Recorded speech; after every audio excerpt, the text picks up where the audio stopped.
I don't know what y'all think, but I think that's pretty.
You guys are so good at that.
Hello, hello, hello, Keyforgers. around the world. I'm Brobnar89. Welcome to Cull the Weak stream. Another episode of Walk the Plank. See how many decks I might get through today. We are going to start with 2 brand new sealed Dark Tidings decks. Been just loving the set so far. Got to actually go play some IRL games yesterday, which was amazing. The first time I played in-person Keyforge in probably a year. And I had an amazing time. Opened my first Evil Twin deck, which was excellent. And it had some real great efficiency to it. Lots of card drawing. So maybe we'll see something cool like that again today. Let's see. Doesn't look like we've got an Evil Twin for the first one here.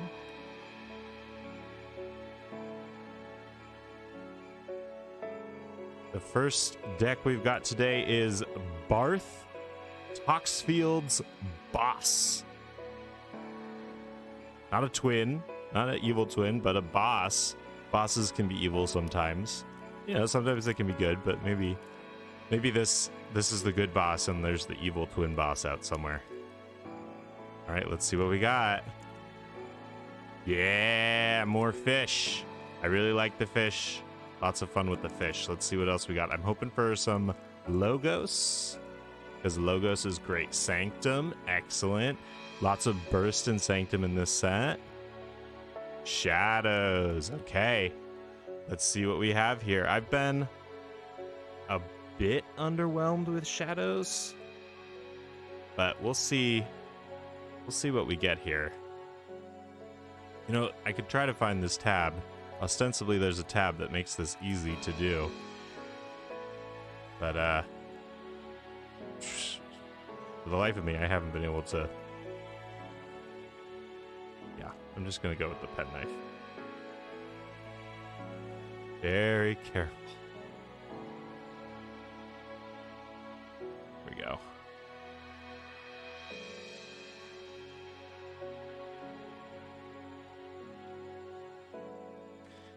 Alrighty. So I still haven't gotten like I've opened 6 decks and I'm upset I haven't gotten this rare combo yet, but I really want the deep dive. I really want to try it. If you haven't seen it, it's like this combo of 3 cards that lets you kind of rearrange cards in your opponent's deck, and then if you can guess or set the bottom 2 cards of your opponent's deck, you get to forge a key for free, which is, you know, obviously pretty excellent. Hopefully I get one of those, but, you know, like I said, it's a pretty rare combo, so I can't hope for too much. All right, let's see what we got first here. Harmonic Ritual. Got an Amber Pip.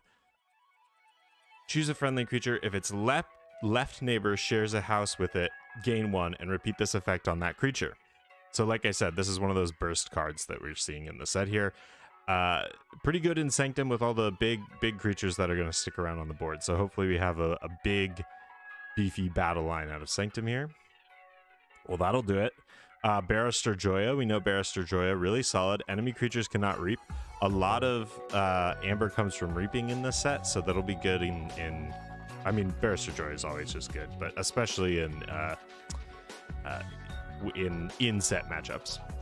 Gatekeeper, another big body, another 5/1, and has some capturing, so that's good. Amber control. Maybe we have a doorstep to heaven to go with it, so you capture everything, wait until they kill it, and then you come back with the doorstep and just eliminate all that Amber. Salvador, another big body, gonna add some more capturing mechanic into the set, into the deck. Larry of the Lake, again, even beefier, so we're already at 4 creatures here, so that Harmonic Ritual could really go off. Larry of the Lake is 3 power. While the tide is high, each friendly creature gains +2 armor. So just making the creature, your board, even harder to take care of your opponent. Seneschal Sargassa, 6 power, 2 armor. After a player raises the tide, a creature they control captures 2 from their opponent. So more big creatures on the board. Love it. Sir Bever, 1 power, 5 armor, taunt. So that would be good with the gatekeeper, maybe. Just give it even more protection. Maybe we'll have some of those small fish creatures that will, or shadows creatures that will have some value that can hide behind Sir Bever here. Lots of creatures so far. So I'm really excited to get that harmonic ritual. Could really get some value. Staunch Knight, another big body. Strange Ordination. All right. 3 Amber Pips. Play only if the tide is high. Just solid burst. Excellent. Excellent. This Sanctum house is looking really good so far. I could use some tide control. That would help with the Strange Ordination. A second Strange Ordination, and this one got a capture pip on it. Yikes. That's a lot of burst. That's a lot of burst. Excellent. Ooh, and a Urian. Wow, a Urian with a capture pip. So Urian can go behind Urian, I should say, is 3 power, 1 armor. Reap, gain amber equal to Urian the Circumspect's armor. So, you know, he's already a Dew Fairy, right? Because you reap, you gain the 1 and from reaping, and then you get another one for the armor. And then with Larry of the Lake in here as well, when the tide is high, you get that bonus. Why can't I find Larry? Where are you, Larry? Oh, there it is, hiding behind the Seneschal. With the Larry in there, you get the bonus armor. So that's reap for 4 off of Urian. And with the 2 Strange Ordinations and the harmonic ritual, there's a lot of burst in here. Okay, I said Sanctum is bursty in this set, and this deck is proving me correct. A second Urian. Wow. Okay, I opened another like bursty Urian deck in the other night on stream, and it's been great. It's lacks some amber control, but you know, burst is fun. I like burst decks. Let's see what we got. I think that's all of Sanctum. Yeah. Okay. Moving on to shadows. So we've got easy marks, exalt a damaged enemy creature. Gonna hope for some way to massively damage the enemy battle line. Yeah, it's just a good way to kind of put some amber out there and possibly get at some value. There's lots of potential to fight with all the big Sanctum creatures, so that could help. Submersible, amber pip on it. While the tide is high, each friendly thief creature gains elusive. Keep those thieves around. Hopefully we've got some good thieves in the deck. Trickle down theory. Nice play. Raise the tide. Our first tide effect. That's great. Omni, gain 1 if your opponent has 6 or more. Excellent. Excellent. Solid value. Just going to keep pushing you higher to higher and higher numbers throughout the game. Omni makes it just fabulous because you can use it on any turn with any house. And then the raise the tide is just extra added value. Hornswoggle. Use an enemy artifact as if it was yours. It's got an amber pip on it as well. Great. So it's remote access from the previous set. Solid. Kerwallop. Deal 1 damage to each creature. Gain 1 for each creature that was destroyed in this way.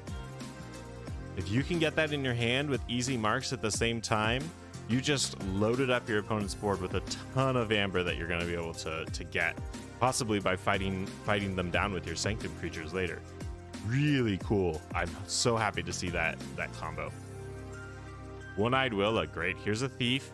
2 power, elf thief. While the tide is high, One-Eyed Willa gains elusive and skirmish. Fight, steal 1. Great. Wonderful. It's always going to be elusive once I get the artifact down. Once I get the submersible down. It's always going to be elusive because it's a thief. So yeah, really good high tide value. Low tide, not going to do too much for you. Sea Urchin, sweet. 1 power, poison creature, play, capture 1 if the tide is high, steal 1 instead. Excellent. Excellent, love it. A second Sea Urchin, great. So I'm really hoping that we see the Safer Sorry, which is the choice card that lets you archive cards from friendly cards from creatures from play, excuse me, or you can damage enemy creatures, I believe. Shoulder Id. Okay, so some more taunting. Maybe the Willa can go behind there. Urian can go behind there. Great, we've got excellent targets for Shoulder Id there. A second Shoulder Id, okay. A third one. It's maybe a little more than we wanted. Maybe we'll see some fish that really need some protection. Walk the plank. Ding, ding, ding, ding. I need some like sound effects, like an air horn. Name of the show. If your opponent has no amber, deal 4 damage to a creature. Otherwise, steal 1. Oh, that's pretty cool. That's great. So some of the, like, in the previous sets, you would have an extra, like, stealing effect, and your opponent would have no amber, and you would just be sad. This can still have value for you, even if your opponent has no amber. So I like it. Okay, and we're on to the fish, and immediately we see something that could benefit from all that taunting. Fury Little Spine. Yeah. This is a 3-power Aquan creature, elusive. After an enemy creature reaps, it does not ready during its controller's next ready cards step. Excellent, excellent. Just slowing down your opponent's use of their board. They have to address this if they want to be able to use their board at all. I love it. And with all the taunting in this deck, that could definitely be a tricky target for your opponent to take care of. A second one of those. Great, great. So the ability doesn't stack, right? But having 2 of them is going to make it that much harder for your opponent to take care of. Brain Drain. This is a really fun card. Amber Pip on it. Play, look at your opponent's hand, choose a card from it, and put it on top of their deck. What I've realized about Brain Drain is that you're not necessarily aiming for the best card in your opponent's hand. What you want to do with Brain Drain is slow down their next potential turn. So you look at their hand, you have full knowledge of what they've got on the board and what they've got in their hand, and you try to figure out what they might be doing on their next turn, and then discard a card of that house, even if it's not the most that they have in that hand. If they've got a big board and you think they're going to go, like if they got a big Sanctum board, you think they're going to go Sanctum, you discard the Sanctum card in their hand, or put the Sanctum card on top of their deck that you think would be most valuable to them in that turn. Really neat card, really interesting to use, and just, I love the information.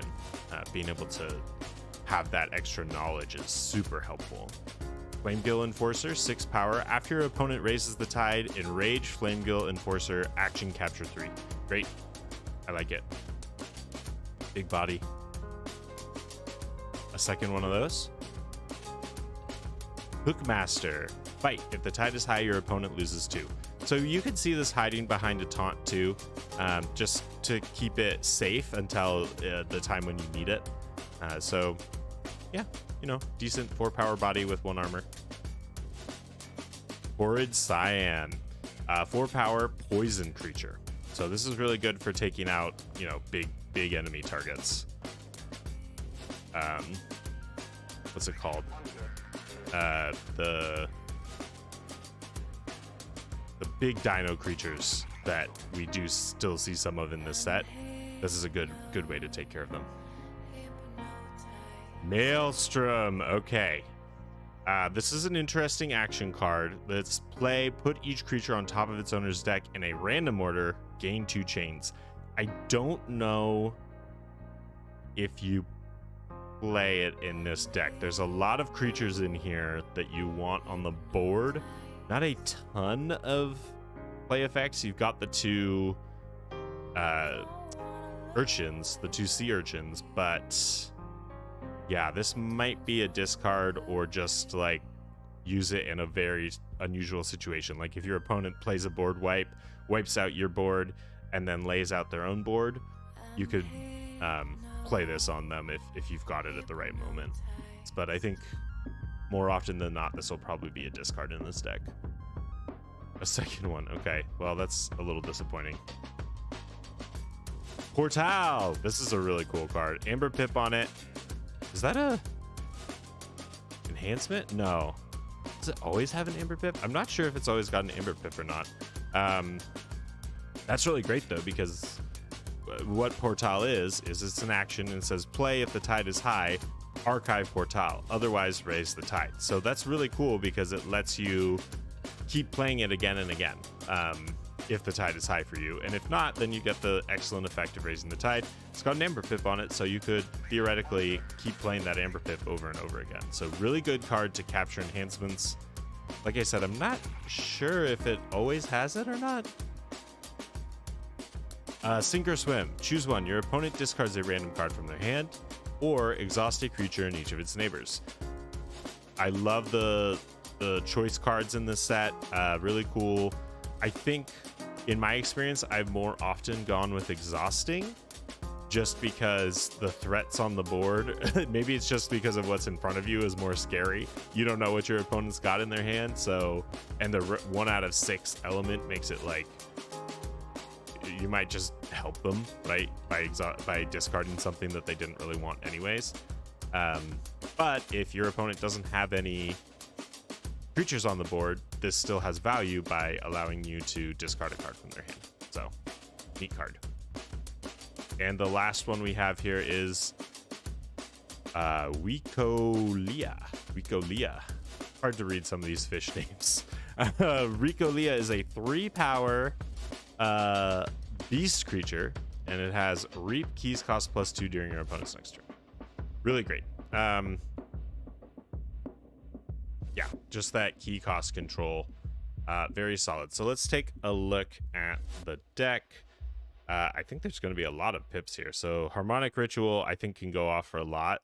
Maybe count that as like, I don't know, 3, 6, 9. Urians. I don't know. Count with all the taunting.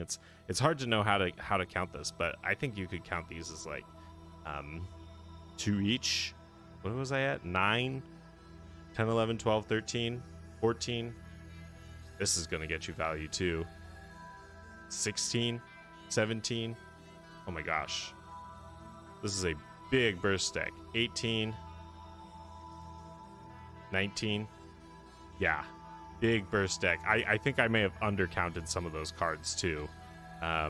Sea Urchins too. 20, 21. Maybe this goes off for value. And with that one, it could, like, you don't even need to have them in your hand at the same time. If you have Kerwallop and Easy Marks, you could do Kerwallop first and then follow it up with Easy Marks on a later turn.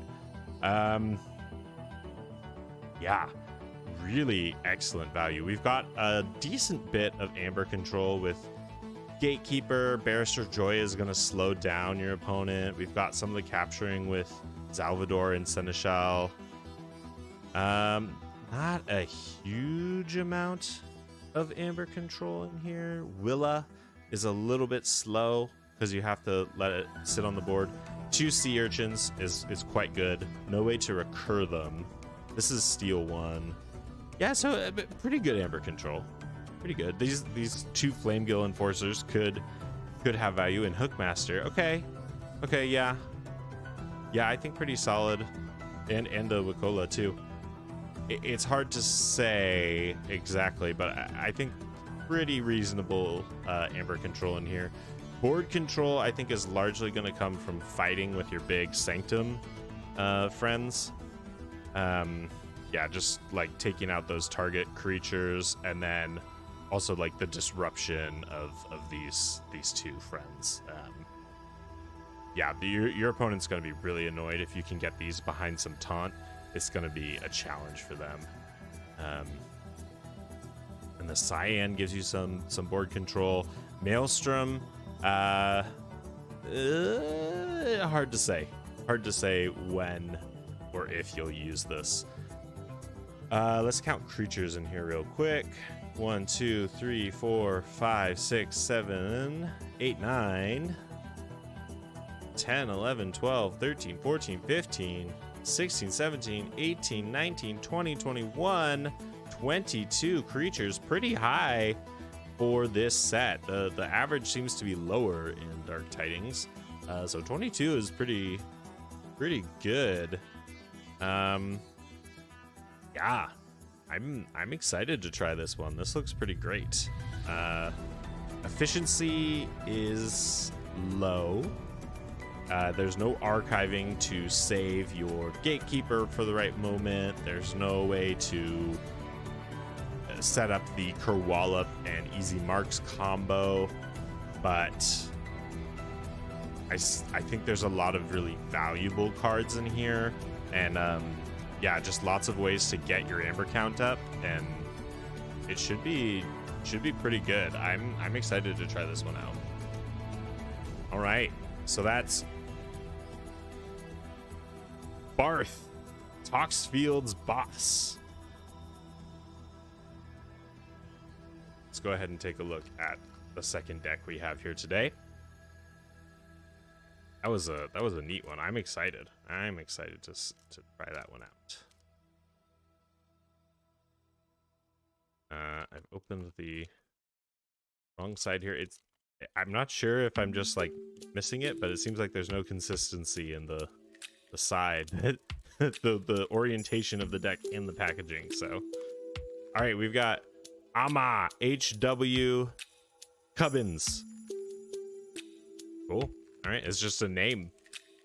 Anyone know Ama HW Cubbins? Let me know. Maybe they want this. I've got their deck. We've got their deck. Let's see what we've got in Ama. Logos. Blue power. Love it. I love me some Logos. Come on.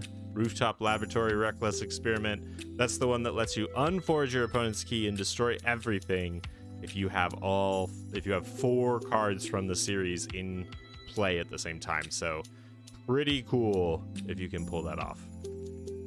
Star Alliance. Nice. Logos and Star Alliance. So I hope and expect this to be a fast deck with lots of inner house play and fun stuff like that. Untamed. Okay. Untamed. Big creatures. Big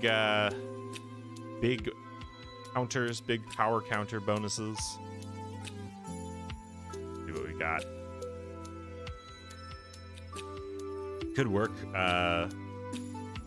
You know, use some of those big untamed creatures with your Star Alliance setup. That seems like it could function pretty well.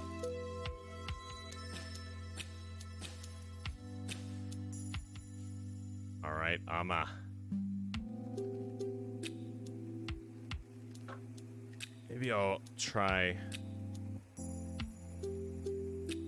putting the cards down, because I keep getting so excited about my decks. I'm like holding it like this. Arrgh! I'm bending the bottom card. By the time I get to the end, I've kinda bent one of the cards a little bit. So we'll try leaving it down and see if I can contain my excitement here. All right, let's get this one out of the way.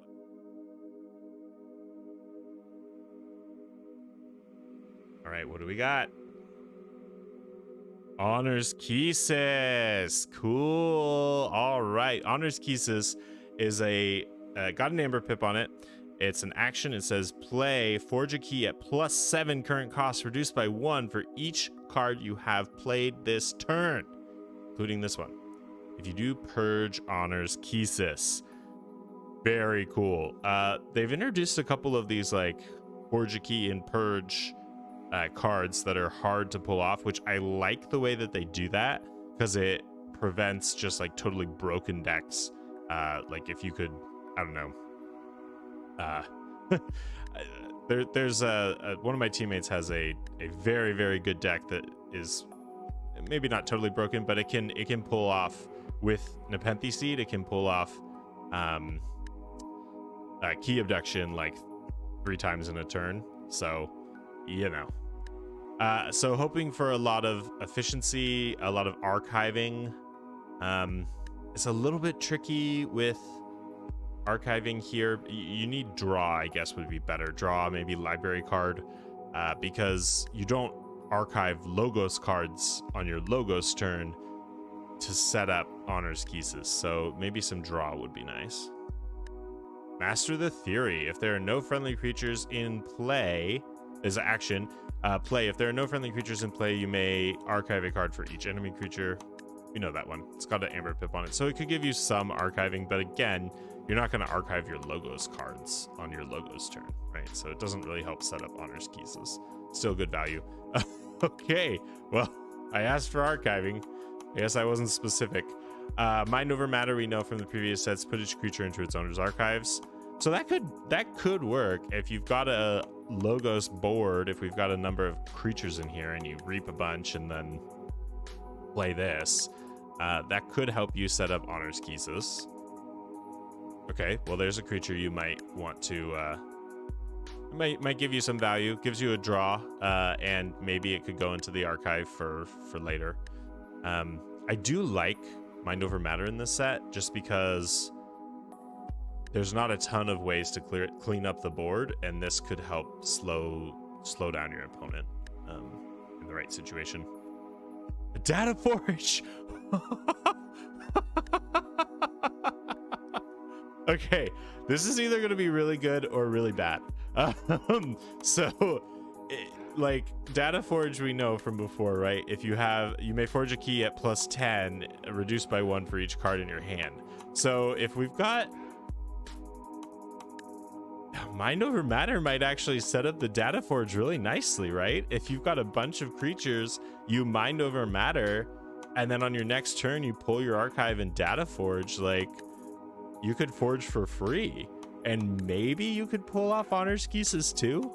This might work, and Master the Theory helps you set up that Data Forge too. So okay, let's see what we got. This could be interesting. Mecha Buoy, cool. This is a neat card. Amber Pip on it. It's an artifact. At the start of each player's turn, if the tide is high for that player, they gain 1. Really good cross set. In set, let's see if we have some tide control cards. Okay, another creature. We've got Armadrone. Is 1 power, 3 armor, fight, steal 1. Nice, I like it. Reminds me of Bat Drone, and I guess that's kind of what the name is from, right? I just realized that. Maybe I'm late to the game. Okay, Australis Seaborg. So this is adding to our potential honors keys play. It's tricky, right? But this might be one of those fun, not super competitive, but fun decks that just is cool to play and try to pull off the big combo. 4 power, reap, deal 2 damage to a creature. If the damage destroys that creature, raise the tide. All right, solid. There's that tide control I was talking about. Let's hope we have some more, because this is a little slow. Final Analysis. Okay, so this could help with the honors keys as well. Final Analysis is an action. It says destroy each creature. Each player draws a card for each creature they controlled that was destroyed this way. So you play down a bunch of creatures, Final Analysis, draw, and then play honors keys. Play more creatures and then play honors keys. And hopefully you can forge that way. Also just solid board control. I mean, you don't want to play it necessarily when your opponent has a big board, but yeah, it's a tricky one. It's interesting. I like it. Infomorph, great. Solid addition to this deck for all the reasons I've been saying before. It can go into your archive. You're happy to put it there with Mind Over Matter. You're also happy to destroy it with the Final Analysis. So Phase Shift, good. That'll help you with honors keys as well. It just gives you more cards you could potentially play on your turn.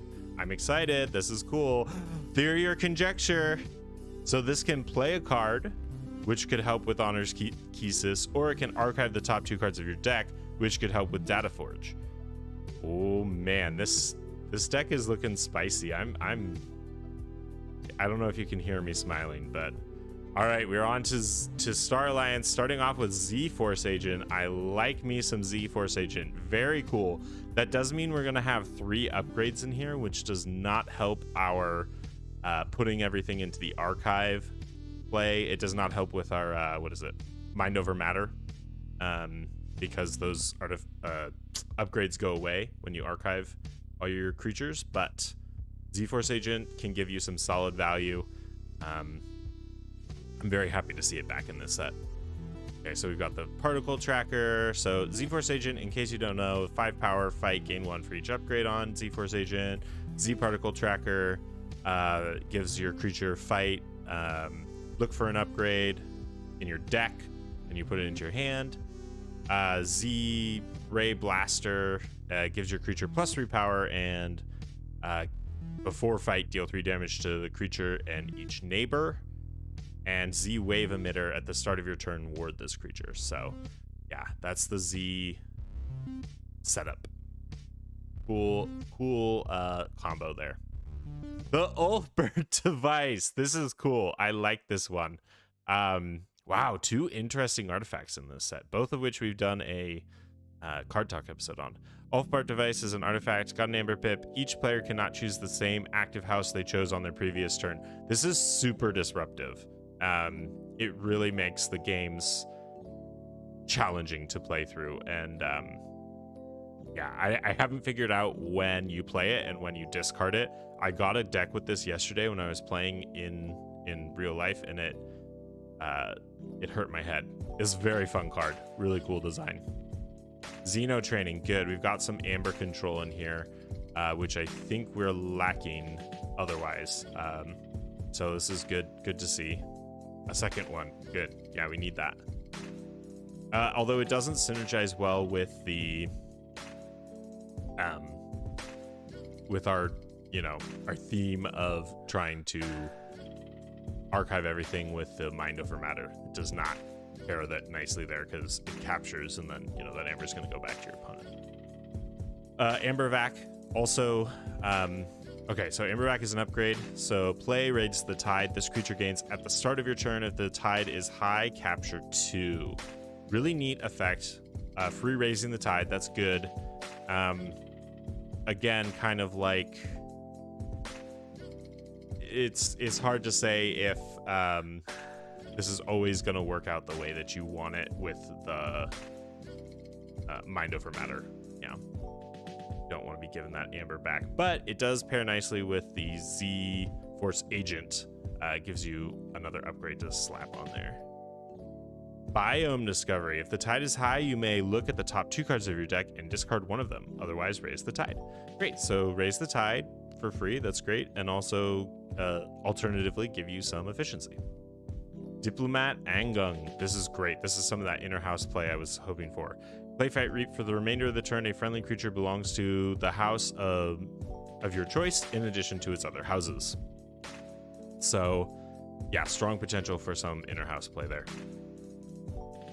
Rocketeer Triska. While the tide is high, Rocketeer Triska's neighbors enter play ready.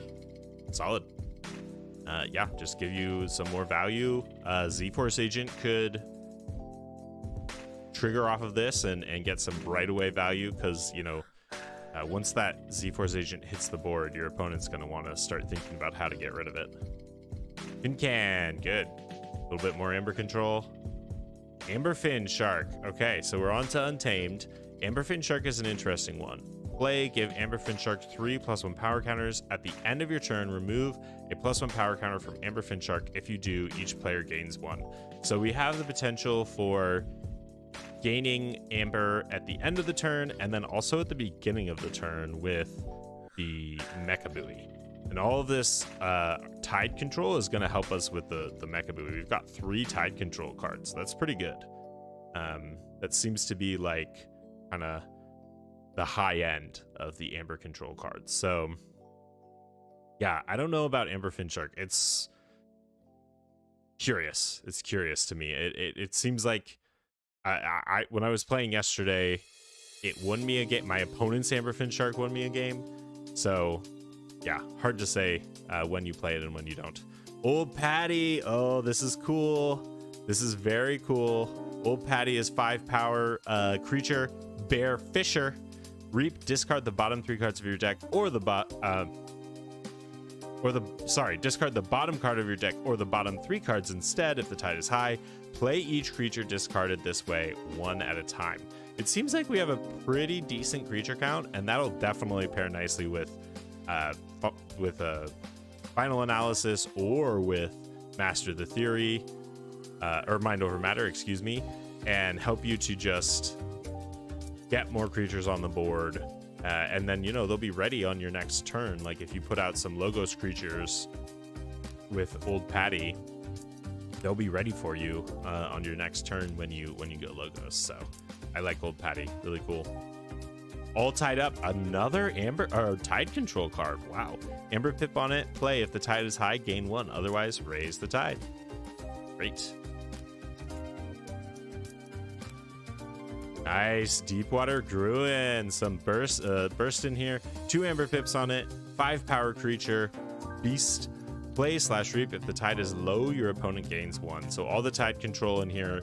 This is definitely a deck that we want to keep control of the tide. And I think the Mecha Buoy is probably going to be a play, and you're going to need to lean into that tide mechanic. Bloomf is a returning card.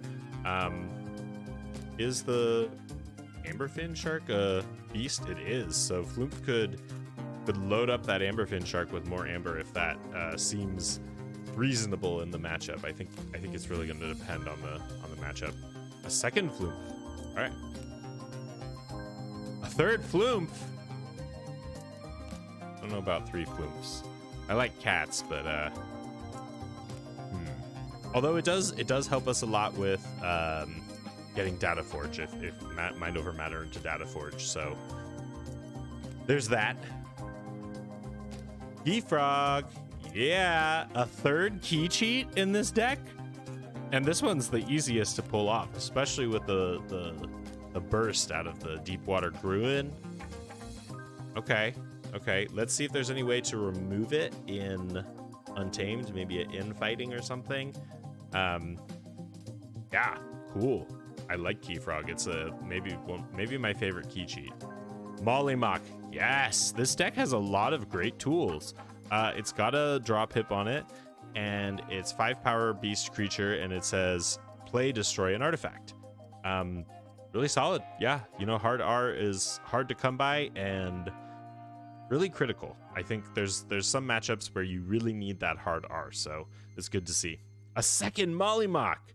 That's great, especially with Mind Over Matter. We could be just devastating our opponent's artifacts if they've got a artifact dependent deck. So that's really cool. Milo Bee. Okay, Milo Bee's been getting some hate, I think. This one, excuse me, let me tell you what it is first. This one's got a draw pip on it. 4 power, creature, beast. While the tide is high, Milo Bee gains skirmish, and before fight, enrage the creature Milo Bee fights and each of that creature's neighbors. Milo Bee's been getting some hate. I think enrage in this set is pretty solid. Hello. I'm sorry, I was not looking at my chat. Hi. Welcome. Thank you for joining us. Echo Evian. As you can see, I'm not the best at reading. Thank you for joining me. Nice to see you. Yeah, Milo Bee has been getting a lot of hate. Enrage is back in a big way in this set, and I love it. I love Enrage here. It just shuts down a lot of your opponent's ability to use their board in the way that they want. It's okay. Thank you. I appreciate that. Yeah, I'm dyslexic, so you know, reading is hard enough for me as it is. Yeah, so it's really cool to see the enrage mechanic come back, and I think bigger than before, because it can just like shut down those great reap effects. If your opponent has something like a daughter, the constant state effect that they want to keep around, now they can't reap with it anymore on their turn, and they have to choose whether they destroy it or just leave it there and not able to reap with it. So I think Milo Bee is better than people are giving it credit for. Let's see what the last card is. Way of the Pixie. Excellent. This is going to help us to get some burst up. I don't see any way to remove Keyfrog in Untamed here, but that's okay. Keyfrog can just be a threat for your opponent that they have to deal with. That's fine. Lots of good targets for Way of the Pixie. Lots of big creatures. You could always throw it on your Z-Force agent and make him just a little bit, gain a little bit more, because he's still going to get the fight gain 1. extra amber. I think this deck is a little low on amber control. That's what I'm missing from this deck, it seems. Yeah, just not a ton of amber control. So this is definitely like a bursty deck that wants to try to do some cool key cheats. It looks really fun. I don't know how competitive it is. I don't think it has a lot of board control either. You know, we've got final analysis, but that one's tricky. I agree. Don't get the hate for it. Enraging 3 enemies is great. Sure, you got to have high tide for the skirmish, but even if you fight at low tide, it's still good. I agree. Yeah, absolutely. Oh, thanks, Jim. Yeah, I think it's really solid. Like, anytime you're able to control what your opponent is going to have to do with their cards, with their creatures on the board, like, you're in a good place. Jim, I was just talking about our game yesterday. Jim, I played with in real life yesterday, and he's the one I played. Look, Jim, I got another Ulfbert device.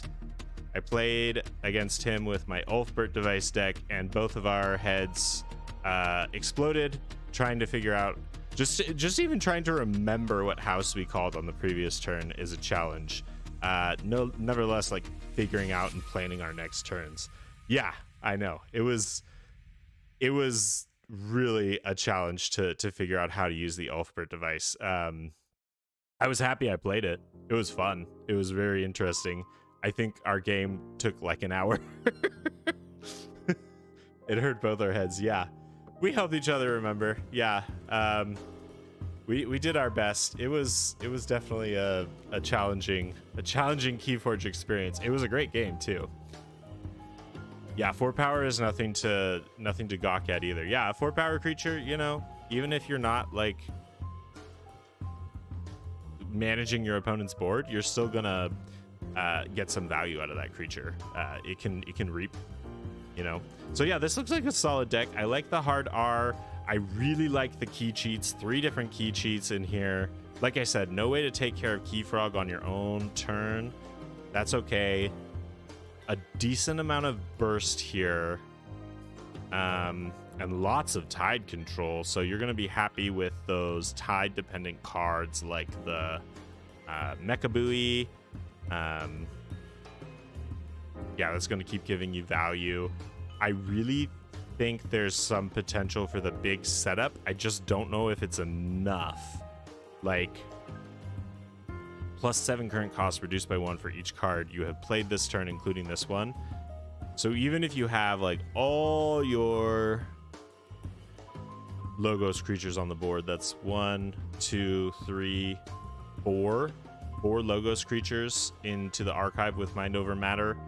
And then say you have a full hand of 6 Logos cards, including Honor's Kisses. It's still going to be hard to pull it off, right? Like, that's 10 cards. So then you could forge for 3. Yeah, it's possible. It could. This deck could possibly pull off the Data Forge Honors Kisses combo. I feel like I'm going to be playing this deck not to win, but to try to pull off that combo. And that's fine. I'm totally fine with that because I love that kind of thing. We'll see what it's able to do.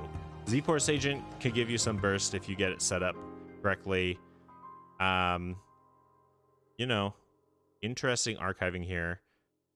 You do have the phase shift to help with Honors Kisses, so you don't need, you know, the god hand of 6 Logos cards.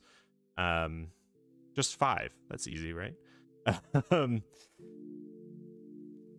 Yeah, so it looks like a fun deck. I don't know how powerful it is. I'm definitely excited to try it. I guess the other thing to consider here is that there are a lot of creatures in the other houses, so final analysis with Honor's Kisses could come into play. Let's do a quick count of Amber Pips. Let's see. This counts as 1, 2, 3, 4. So not actually a lot in Untamed. I don't know if I count this because it gives your opponent Amber too. 5, 6, 7, 8, 9, 10, 11. Okay, lots. Starline, or yeah, Starlines. 12, 13, 14, 15. That's a pretty decent. That's pretty decent for this set. I don't know if there's other amber that I'm missing. I'm not counting here. Mechabui, again, I'm not sure how to count it. Let's count some creatures.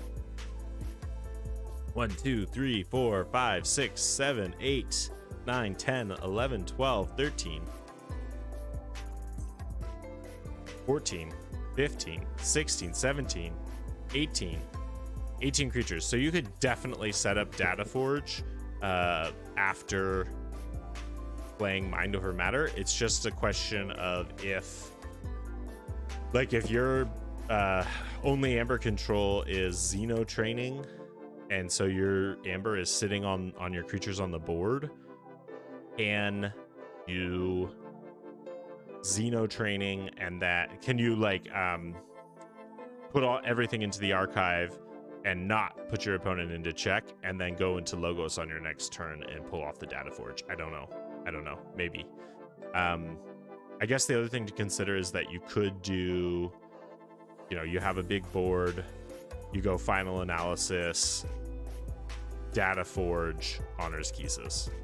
Final Analysis, blow up your Key Frog, Dataforge, Honors Keys. There, I've just forged Dataforge, play a bunch of cards, Honors Keys. I've just forged three keys in a turn.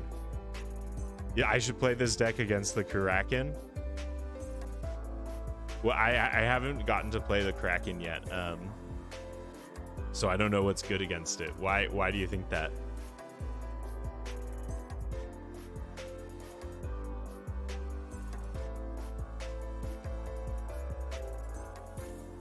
All right, so I'm gonna go ahead and scan these decks, and then I'm gonna start playing some things. Which one do I start with? They both look fun.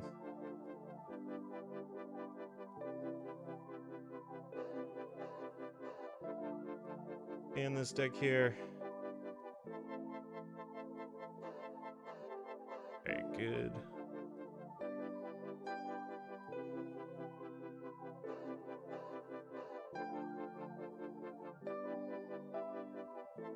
They definitely both look good. I think the first one, I think Barth is more powerful.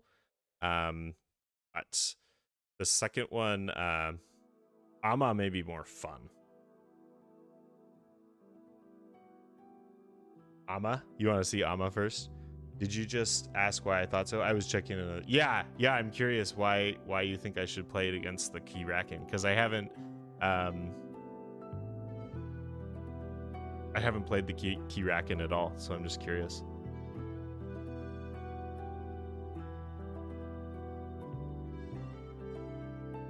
I'm gonna get set up for playing some games. Bear with me for a moment here.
All right, I'm back.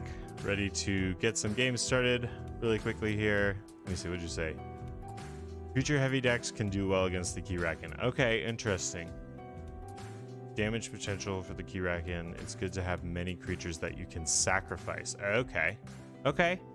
That's good to know. Yeah, I have not had a chance to play it yet. I just got a friend of mine just very kindly printed a copy for me, and I have not gotten around to playing it yet. Just picked it up yesterday, so I'm excited to try that. Maybe I'll start with Amma here. I will be starting with Amma for my first deck on stream for today. I know, Jim, you are a bit like me, that you like those decks that can just do wild, crazy things. Does anyone want to hop in a game with me, or should I just find a rando? But yeah, I know you like those wild, crazy decks that do all kinds of absurd things that maybe aren't the easiest to pull off, but if you can pull it off, it's just so fun.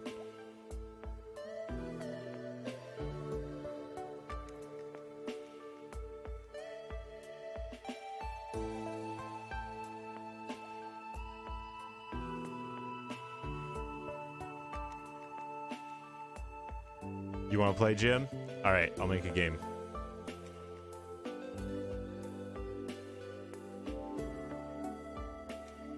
We're going competitive because I'm always competitive. It's not true. I just always play in the competitive lobby because I don't know. Sometimes people get mad about your deck if you bring it into the casual lobby and they think it's too good. So.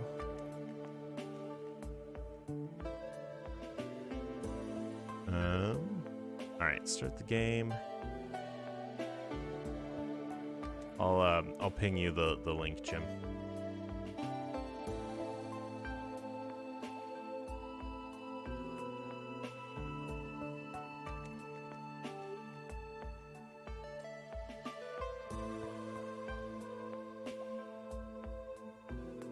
I think you should be able to guess the password. All right, Amma. Amma is up. Let's see what Amma's got here.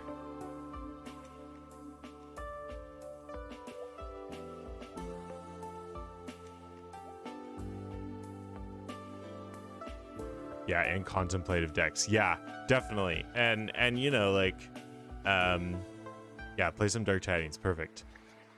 I think that's something that's amazing about Keyforge, is that like it doesn't always have to be the most like top-notch competitive deck. Like if a deck can do something unique and interesting, it's valuable in that way.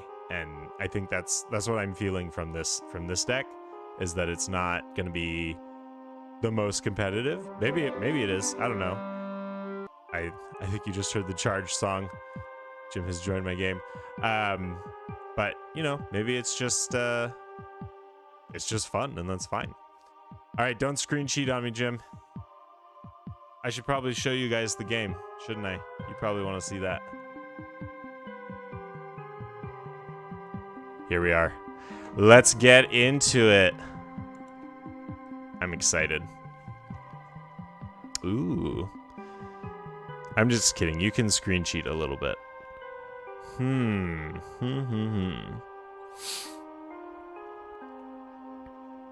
This is an interesting hand. It doesn't work for my secret plan, my not so secret plan, because of this card being in it. But I do like the efficiency that I see in this hand here.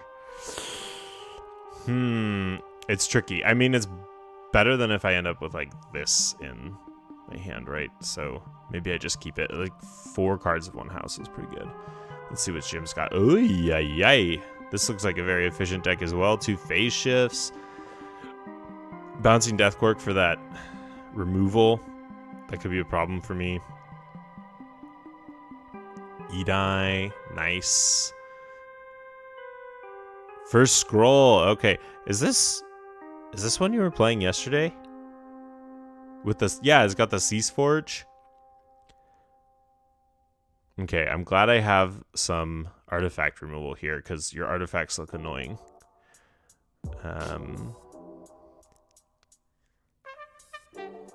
Okay. Yeah, I think you were playing this one against me yesterday. This is the one that I lost to with my Ulfbort device deck. And yeah, it was a very thinky deck as well. Yeah, good luck, have fun. Let's do it.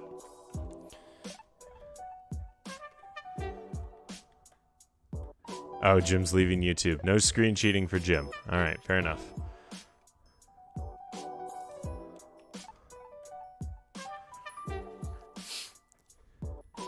Yeah, this is the one. This is the one that I played against Jim yesterday. So I feel like we're on even footing now. We have a understanding of each other's decks, so that's good.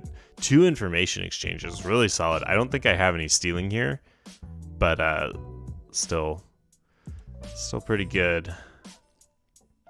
You're listening. That's fine. You can listen. I don't care if you hear my thoughts. This is just for fun. Just trying out the decks.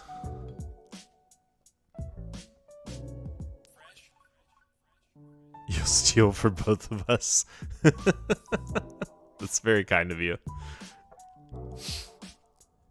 Well, I've got another Ulfbert device here, so we could be seeing a very similar game to yesterday where both of our heads explode. The good thing about this playing on TCO is we don't have to remember what house we called the previous turn, so that'll help.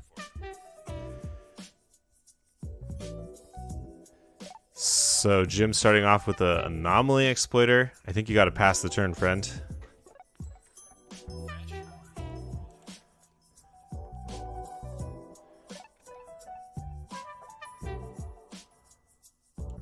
Thank you. Yeah, 2 hours later, exactly. All right, so I'm going Logos for the first turn here. We're gonna go Theory or Conjecture. We're gonna Archive. Okay, that's fine.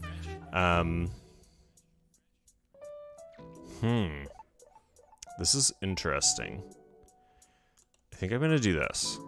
We're gonna lean into the combo potential here, and we're just gonna put all those critters into the archive, and we're gonna see how this goes.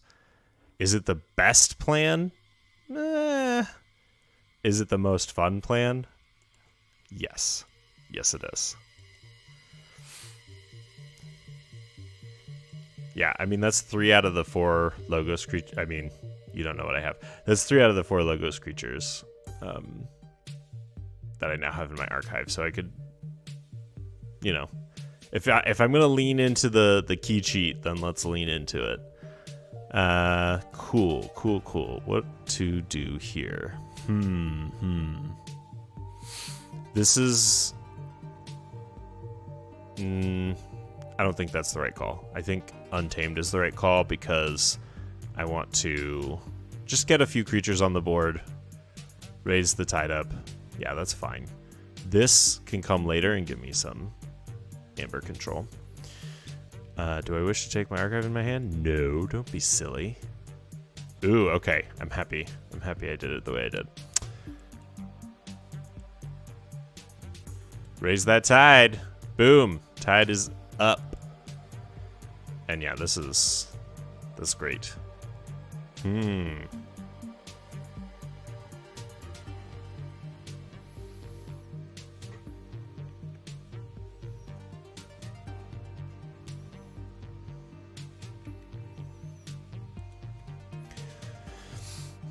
Oh, there's the final scroll. Final scroll is interesting. Could be a problem for me. Like if I forge for... Oh, no, I guess it still uses the amber. But I'll have to be careful about when I'm trying to key cheat, forging for the exact right amount, because I don't want to put my amber onto the board. So like making sure that I get that key cost exactly right before I trigger it. Capturing and humble do nothing because I don't have any amber. But I do get exhausted my Miloby. That's fine. We're gonna go Star Alliance here. Yeah, get that Z down. Don't take the archive. Get that Z down. Queen can on the other side. Hopefully it can still get value. Jim has all of his houses out. The only thing we don't see in play is... Oh no, we see everything in play. So, too bad. That's unfortunate. Put some upgrades onto Mr. Z here and raise the tide. Take it back. Take back that tide. Huh.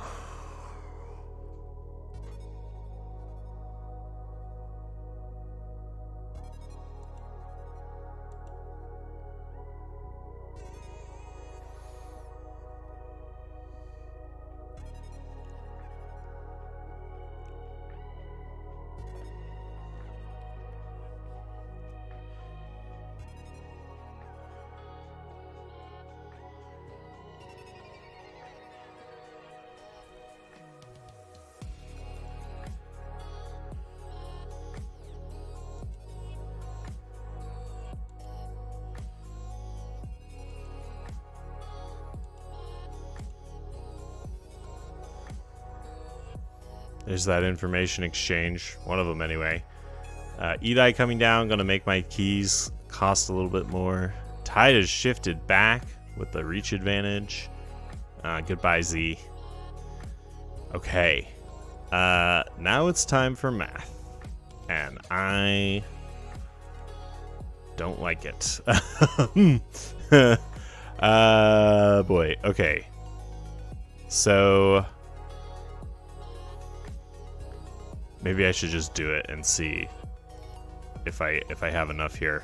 I think I can data forge. If I play those 3 creatures, oh, maybe not. If I play those 3 creatures and I have 3, that's 6, and then I final analysis.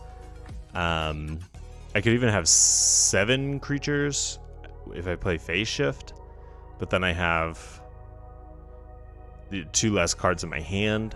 So if I have 7 creatures on the board... No, sorry. If I have 6 creatures on the board and I final analysis, I draw 6 cards. And then I would have... so 6 plus the Xeno Training, 7 plus 5. 7 plus 5 is 12, so I would still need 4 amber to make this trigger, which I would not have here. Yikes. Okay.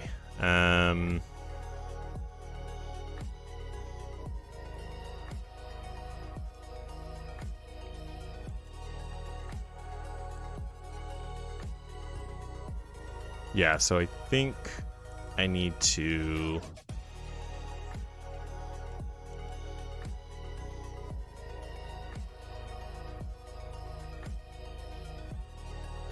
I think I need to take care of some of the board on Jim's side here.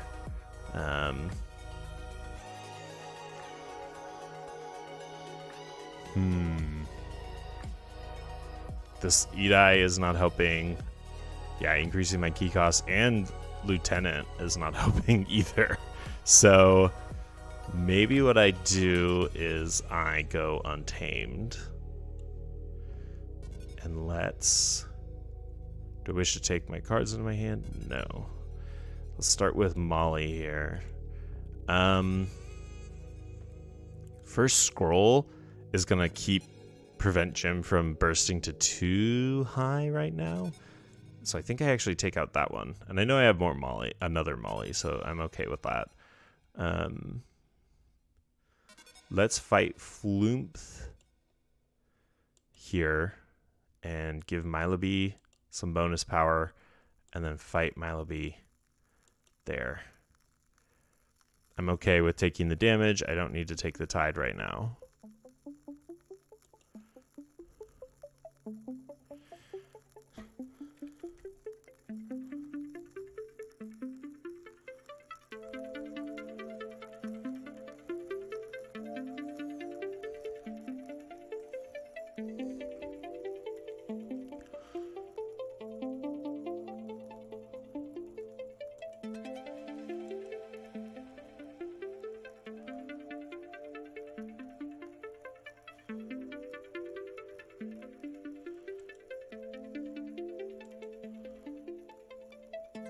Yikes. Crushing charge, that hurt. So destroyed the creatures with low power. Medicus Lacus is down.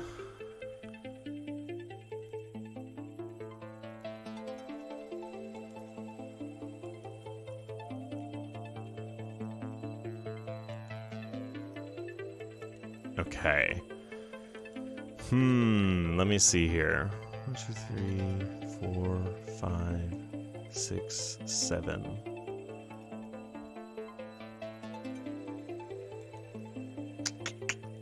Still gonna be tough to pull that off. Can I do the data forge here? Let me think. 6, and then this 3 would give me. I could draw.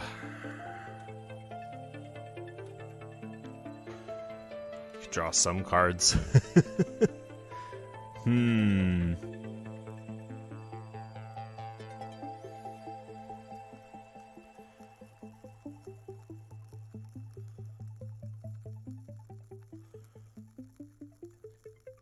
Yeah, this is very tricky. I think what I do is I go with Star Alliance, get the Ulfbert device down. So that's gonna just disrupt things a little bit. Play down the Agung, and then I choose a house. I choose Star Alliance for let's put Miloby into Star Alliance, and then Miloby is going to fight down and get rid of that thing, just so that I don't have to worry about it later.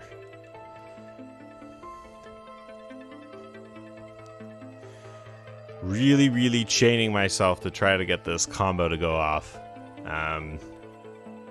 Is it the best competitive decision? No. No, it's not. Is it fun? Yeah.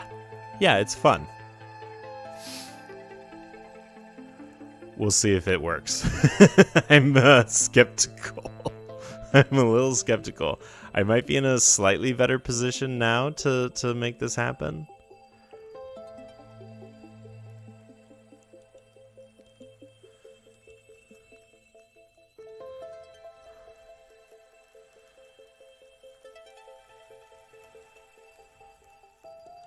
The thing is, the amber generation is just not there. And that's important. Okay, so Jim's going Star Alliance. I think I have to just go Logos on my next turn, because I don't see what else I can. I can't squeeze out another super inefficient turn. So we're gonna go Logos. Take the archive into the hand. Okay.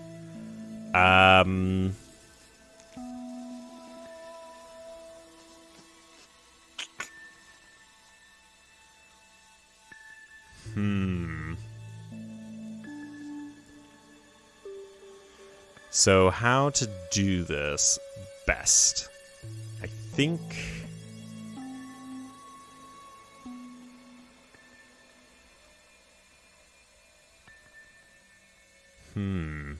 I think I want to play down my Triska so that I have that extra creature with the phase shift. I can play Triska, but then that's 2 cards out of my hand, and then I only draw 1 with the final analysis. So I think it's best to keep Triska in hand for now, since I'm only going to be reaping anyways, and maybe I draw Infomorph and then I can reap with it or something. We'll see. Maybe I phase shift into Xeno training after doing the final analysis, just to keep them off key here. Yeah. We'll see. We'll see how this goes. Let's just do it.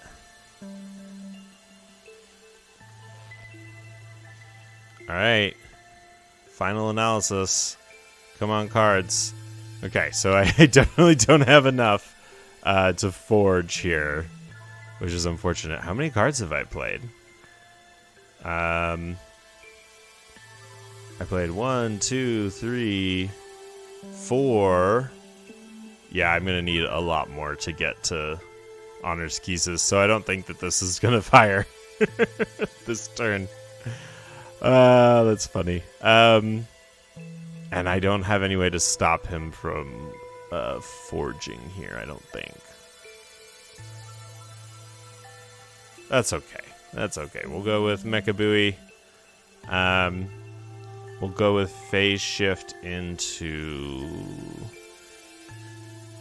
I guess, the cat, just to clean up the hand a little bit. And then I think I have to just play these out. And I don't think, yeah, this isn't gonna do anything, I think. It worked! Wow, I didn't count and it worked, and now I forge. That's, oh wow, I had just enough! Oh, yay! Wow, cool. Sometimes not counting is great. That's so cool! Yay! For the memes. Yeah, exactly, for the memes. To get memes. Yeah. Yeah, it's fun. It's you know, it's a wacky game. Like, there's definitely a competitive side, but sometimes that happens and you're like, whoa! So I'm excited, in case you couldn't tell. Oh, I had an extra amber, and it went on to Floomp because of the last scroll. Look at that. Wow. So if I'd counted, that would have happened. My head already hurts, so I didn't count. But cool. All right, so the question is, do I take the tide to prevent Jim from getting the extra amber? It's not going to matter too much. Let's go ahead and just let him have that amber from Mecha Buoy. That's fine. So I could have, like, discarded Mecha Buoy and been fine and still forged. That was cool. I mean, I don't know if it's gonna win me the game, but it was cool, right? Yeah. You could tell I was happy. I'm very expressive. I'm not good at hiding my emotions, everybody.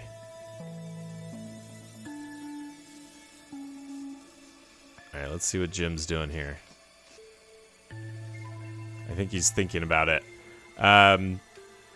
Yeah, he got a key. I let him have a key at the same time, right? I could have Xeno-traininged, but where's the fun in that? And also, it's like, if I Xeno-training and then I'm going to do final analysis, like, what is the point? Like, it makes no sense, so...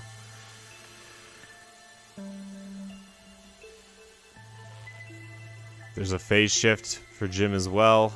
A couple of creatures coming down.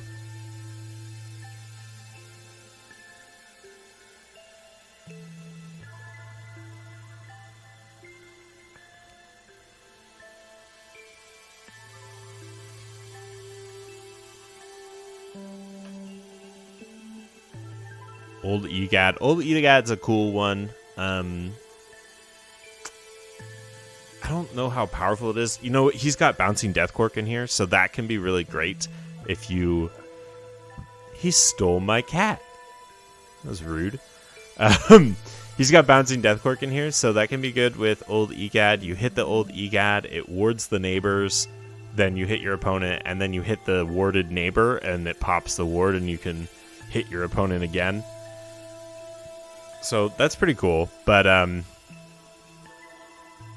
don't know. Like, if you don't have Bouncing Death Cork or some way to trigger it on your own turn, it's kind of, like, not great. All right, well, I'm going to Star Alliance, obviously. No real discussion there. We'll go ahead and put Triska in.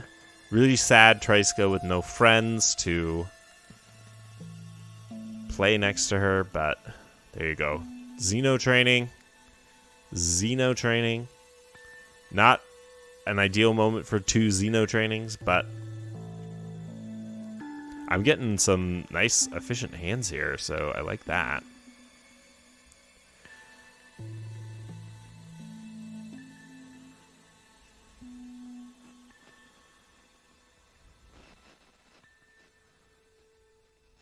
And I've given Jim another amber with the mecha buoy here, so I may have wanted to have discarded that. I've now given him 2 amber and a cat off the mecha buoy. At least I know the Enlist Numerai is in the discard now, and it can't hurt me. It can't hurt my Triska. Not the cat! I know, not the cat! My cat! Meow. It's okay, I've got 2 more, so don't worry too much.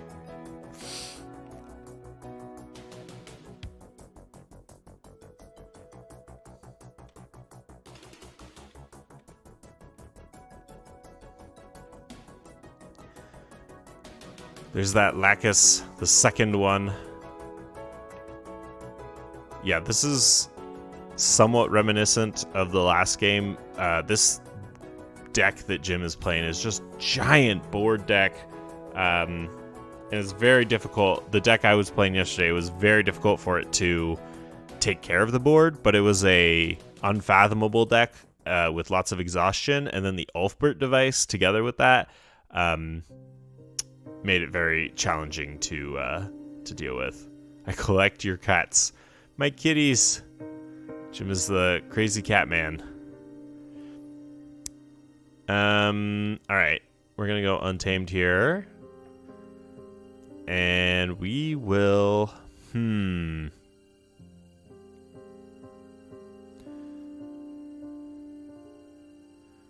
to decide if I raise the tide or not. I think I do. So I could raise the tide, which is gonna stop giving him the Deepwater Gruin Amber, and it could, and it could give me the Mecha Buoy advantage, right? Or I Mollymawk the Mecha Buoy. The only reason that I might do that is just because the first scroll, I think, is more of a disadvantage for him. Well, not after this turn, right? I've got a bunch of untamed creatures I'm about to drop. I was going to say it's more of a disincentive for him, but I think not at this point. So yeah, I'm going to go ahead and take the tide. Mollymawk. Oh, I forgot. This is... Oh, I totally forgot my Triska here. That's fine. I'm happy with Mollymawk still going next to Triska and being ready. That's okay.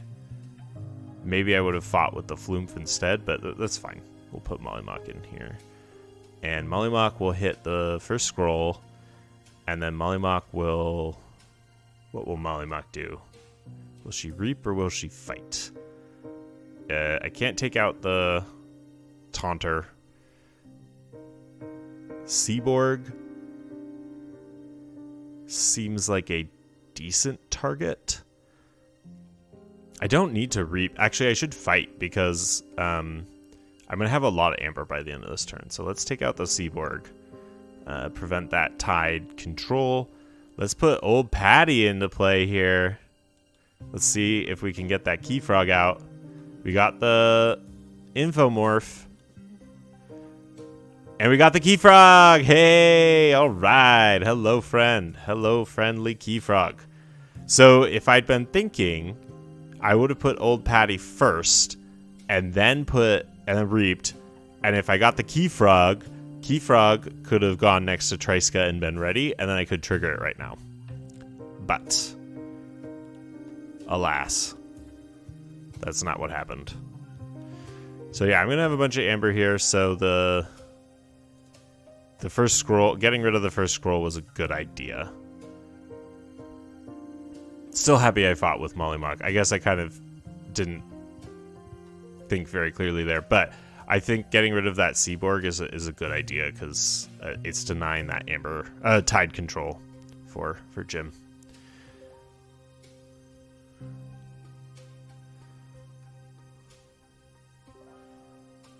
And now he's got the conundrum. Can he get me off check and then deal with the Keyfrog? Or does he have to leave the Keyfrog and let me forge? Or, choose between the two or something? Or does he kill the Keyfrog, to make me forge so that it's not a threat for later. Well, Cease Forge, that'll do it. That'll do it. Players cannot forge keys. I don't like that. It's very rude.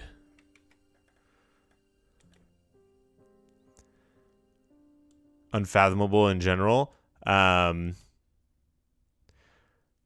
You haven't had a chance to get any Dark Tidings yet? Yeah, I had to order mine from Canada. I'm a Yank. I'm an American, and we got ours all from Canada through the Canadian connection. Unfathomable is really neat. It's definitely like they took Disruption in a new direction. So there's a lot less board control in this set, it seems like. And Unfathomable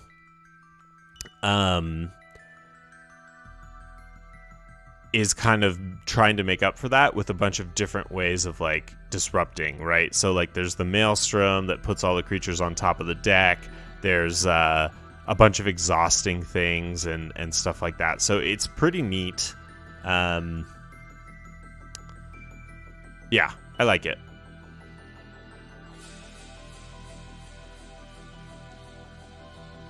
Okay, cool. So my turn. Mechabooey gets me an amber. Yikes, that Ulfbert device is hurting me now. I can't forge because of the Cease Forge. I can't do what I want to do here. So, Logos or Star Alliance? I'm thinking Star Alliance is probably the better call here.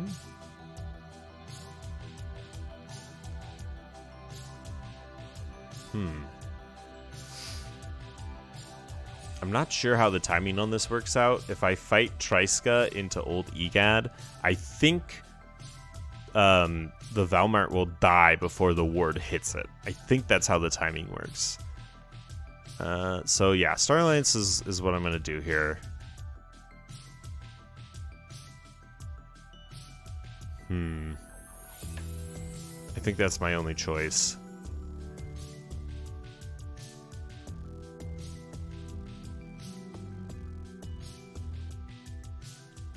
I don't mind going to too big of numbers because the first scroll is gone and he's not going to play it on his next turn, I know, because he hasn't come back to it yet. Let's see if I'm right. I am correct. Excellent. That is perfect. Get rid of that key cost control so that I can forge for cheap. Choose a card to discard. That's a tough choice. Let's discard the Z-Force agent. Let's get that efficiency, that board efficiency with the Angung there. And that's going to be my turn. Not a fabulous turn. This is an example of the Ulfbert device working against you. That's for certain.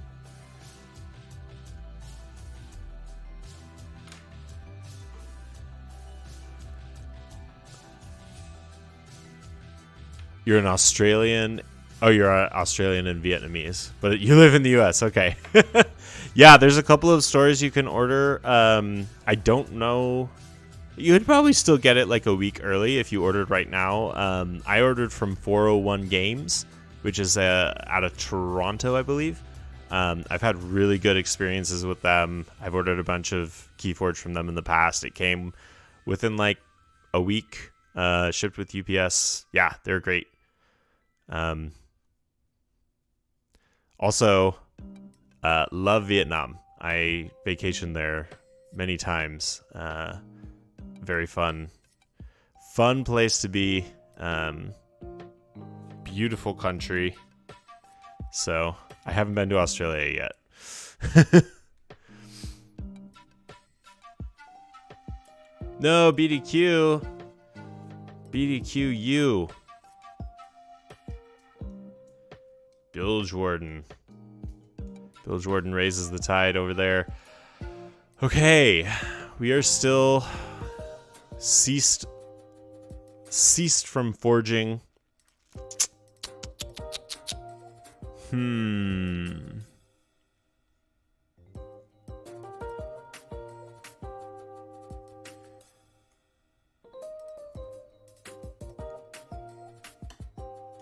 I think Untamed is going to be the call here.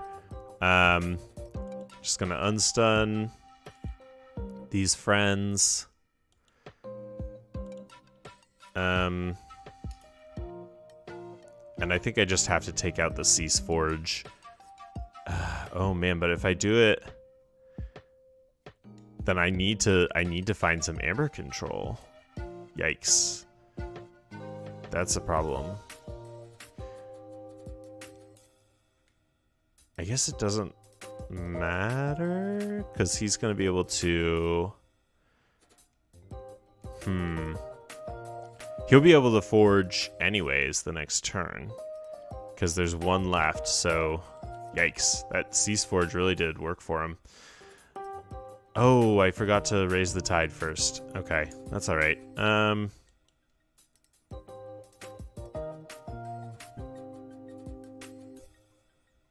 Oh, I got away with the pixie. How did I get that?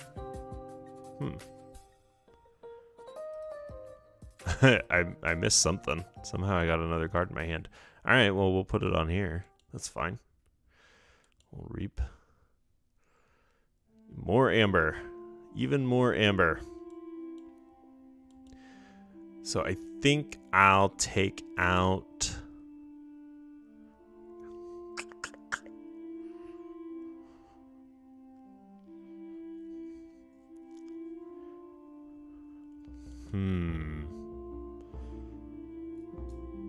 Stick out Mecha Buoy, and then he can't gain amber from the high tide. It's something.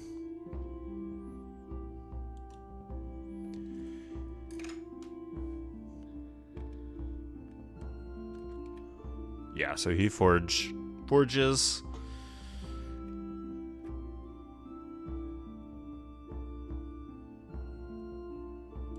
Vietnam is a lot of fun. Australia is a lot more chill than Vietnam, but super beautiful. Yeah. I visited Vietnam in my younger days and had some good times, to be sure.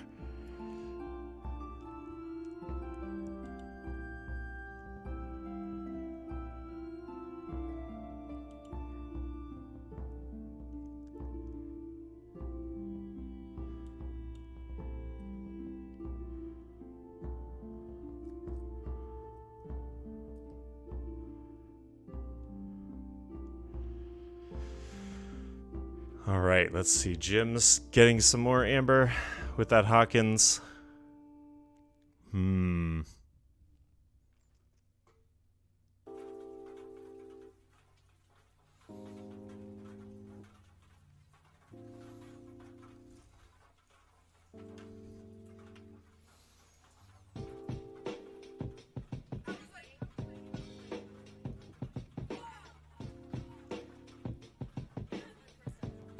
Okay, so I forge.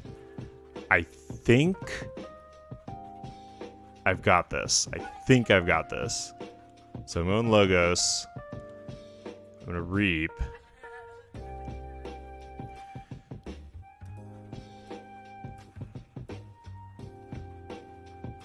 And so my plan is Final Analysis and then play Data Forge. There are 10 cards in the draw, including Data Forge. And I have 1, 2, 3, 4, 5, 6, 7, 8, 9, 10 creatures on the board. So I think that this works. Let's see. Data Forge. I have 14 cards. So current cost is 6, plus 10 is 16, minus 14 is 2, so this should work. Yes, I wish to forge a key. Woo! All right. The key cheats came through. That was awesome. That was really cool. I'm stoked. That was so fun. Good game. Good game indeed. Good game. Yeah. That's really cool. So the Data Forge is what it did it for me twice. Or no, sorry, the Keysys and the Data Forge. So I cheated out 2 of my keys. The Keysis was a little bit easier to... That was a great game, yeah. The Keysis was a little bit easier to get than I thought it would be. Even at the... it showed up near the beginning and I was a little worried. But I managed to just kind of take some inefficient turns to set it up and get it to trigger. And then the Dataforge in Final Analysis is an excellent closer, especially with all these untamed creatures. Like, I had 10 untamed on the board. 10 is maybe a lot for a house, especially with the Ulfbert device. I don't know if I play that again, because having 10 untamed creatures...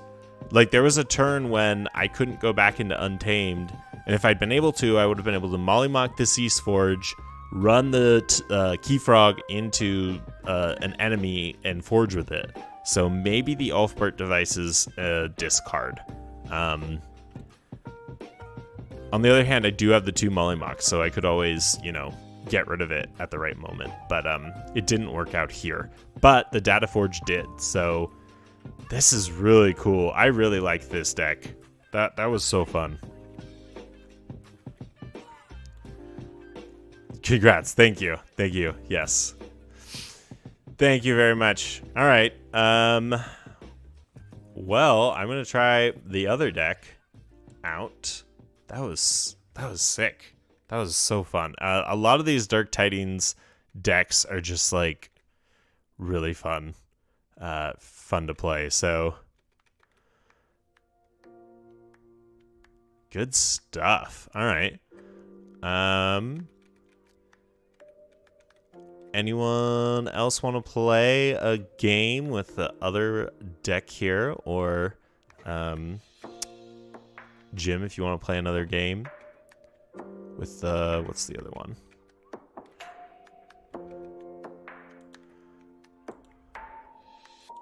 Barth Toxfield.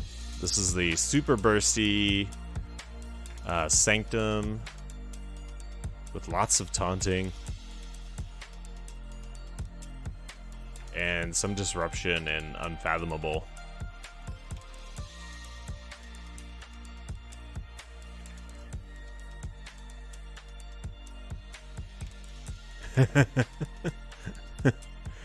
Keep playing that deck. I will be back to that one for sure.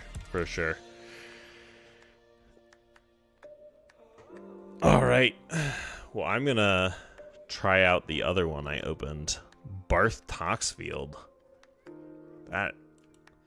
That game was so cool. I can't get over. And it was a close one, too. It was very close. And, that key cheat at the end there just sealed it up. Love games like that. 2 key cheats. Getting off 2 key cheats in a game. 2 out of the 3 in the deck. Super cool. Alright, well, I'm going to go ahead and hop in a second game here. No worries, friend. Yeah, I'll catch you next time. I'll be doing more of these. I'm hoping to do maybe like 2 or 3 of these a week. It kind of just depends on, the schedule, how tired I am. I tried to do one the other day and I was too sleepy and it went bad. All right, let's get Barth going here. Dortalk. Good luck, have fun, Dortalk. Alright, we're gonna see how Barth does against some Coda. Interdimensional Graft. So I can't go to too high of numbers. That's unfortunate, because I've got a lot of bursty things here. Speed Sigil, that could help with Urian. Triple Urchin, yikes. Okay, well, I've got double Sea Urchin, so, definitely a bursty deck here. Double Key Charge, double Regrowth, 3 Vigor, double Dust Pixie, so a Hunting Witch. Yikes. Okay, well, this game will be over soon. One way or the other, it's gonna be over soon. I like this opener. It's unfortunate that I have the the Gatekeeper and the Opener here. I like the Strange Ordination. Like all my Amber Control is here in the Opener though. Well, I got more. Yeah, I'll keep it. I'll keep it.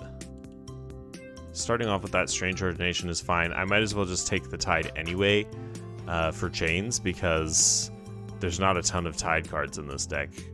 There may be none if I remember correctly. Yeah, Portile. Okay, that's fine. Nexus. Sanctum. Raise that Tide. Boom. Staunch Knight. Sargassa. And Gatekeeper. Just a very solid, big board opener. If nothing gets removed, I could even just go Sanctum again here and be happy with that. He's going to get some burst of his own. Those Urchins coming out real early for value. That's okay. Yeah, let's just go Sanctum and do a little bit of bursting of our own here.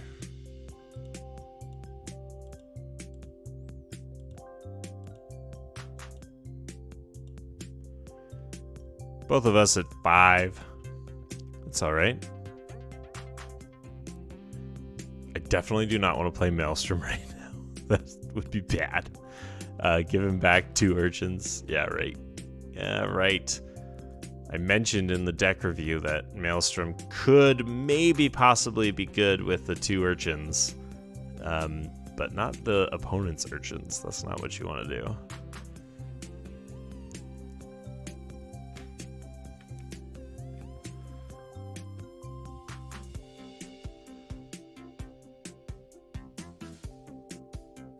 Yeah, that's fine. That is fine. As a Denke, I'm gonna go with. Is that right? As a Denke, am I saying that close to correct? That is no problem at all. Yeah, I've been there. Okay. Do I go for some efficiency or do I just reap with the board that I've got? I mean, I will shed a chain here. He's got 9. I could go up to 9 too. So I think that might be the best thing to do here.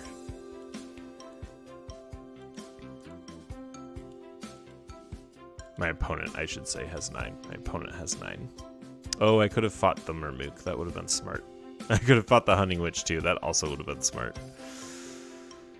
Yikes. Yikes. Interdimensional Graft.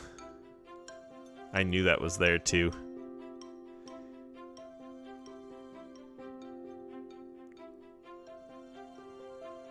It's interesting. They hit their own Ancient Bear with the Twin Bolt emissions. I'm wondering what trick they have here. What are they planning? I don't like that. I think I'm losing this game. This is looking bad. It's more than a turn ahead of me. Yeah, this is not looking good. That was a big misplay on my part. I should have hit the Murmook and the Hunting Witch. Fought those 2 creatures down there.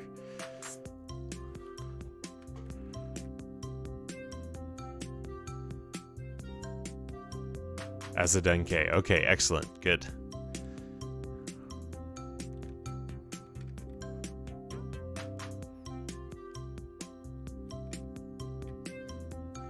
Alright, well I do get to forge and give my opponent some amber. Oh yeah, I'm gonna lose.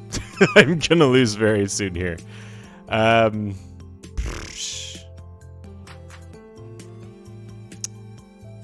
can make him lose 2 with the Hookmaster, so that's good. I guess I'll do that. This comes in ready. Let's take out the Witch, which I should have done on the last turn. Discard the Maelstrom. That's not what I want to do.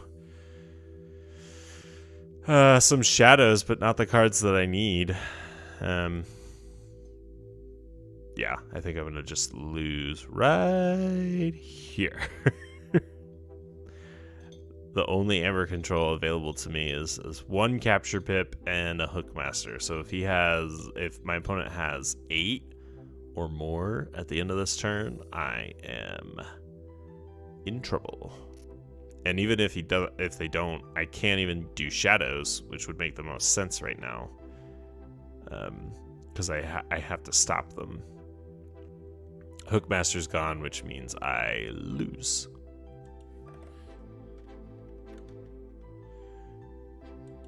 Let's see if they want a rematch. No, they don't. Okay, that's fine. I'll try one more game with that one, because that was very disappointing. Yeah, I did not play that as well as I could have. I'm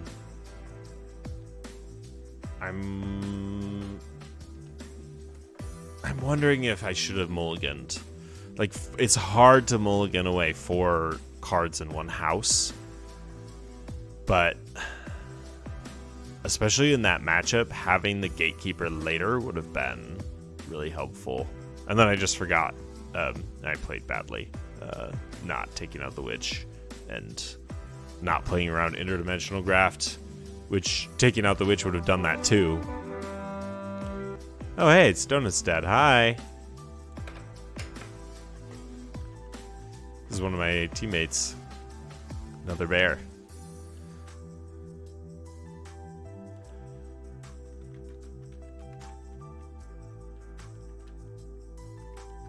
Ha ha ha. Yes, good luck, have fun.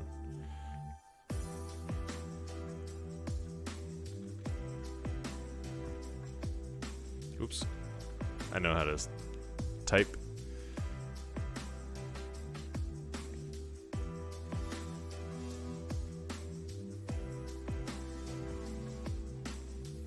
Alright, so I've got the little mini first turn here.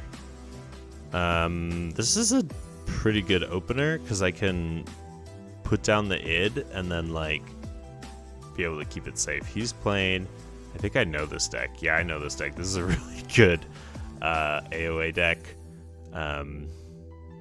Key Abduction, Martian Generosity, Juma should protect as well as in here. This is going to be a tough one. Yeah, I think I like this opener.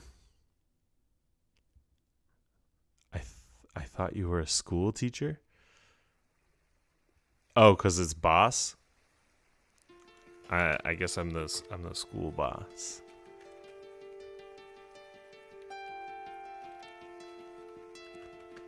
I don't know where he's going with that. I'll keep this hand. Put down the shoulder ID. And yeah, this will allow me to keep the Krill, or the Kiri, and the Wicolia safe. Starting off here.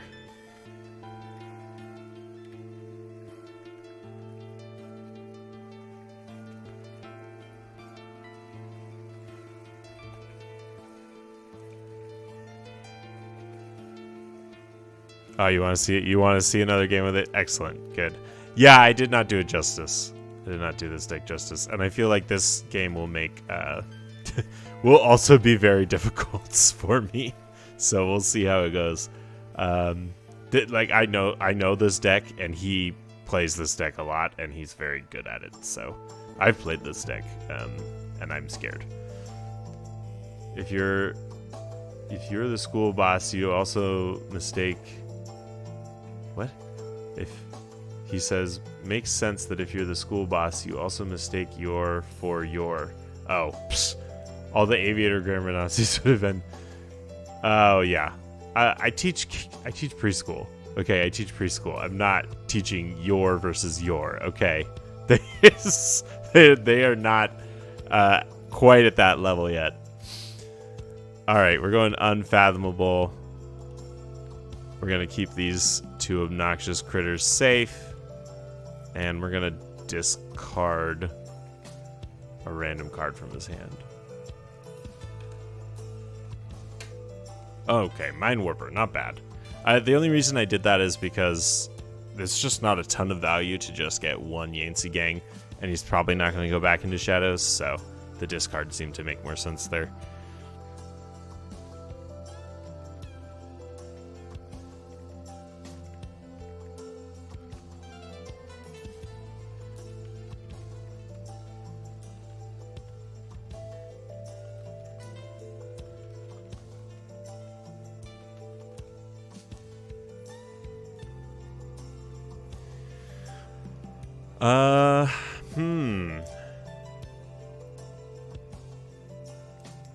There's a decent number of Shadows cards here. Okay. He's taking out my protection with the shoulder. The shoulder ID is going down to save the pack. He's got the big knocks down now, so these creatures are a little bit less safe. Which is unfortunate, but there you have it. Let's see. So I think what I do here is I go Unfathomable, use the board that I have to just reap up for now, and then, I mean, I could action capture and like force him to try to take it back.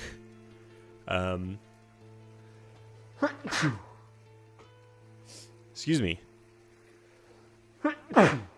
Ooh. I'm allergic to difficult decisions.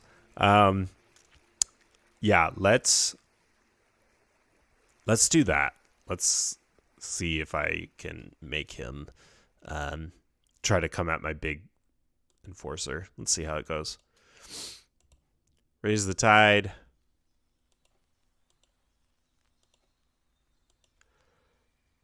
Get some reaping in.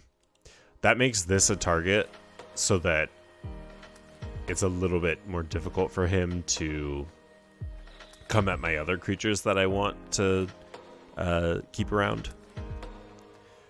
Of course, it also discourages him from reaping, which makes the Kiri a little bit less valuable, but that's okay. So I've got Urian and Larry in hand. That's excellent. Good combo. Okay, he's played Gamgee in past turn. Interesting. Karma.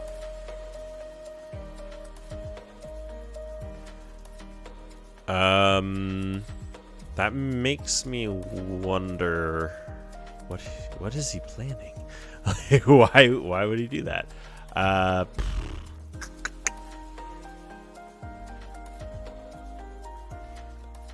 The Gamgee is annoying.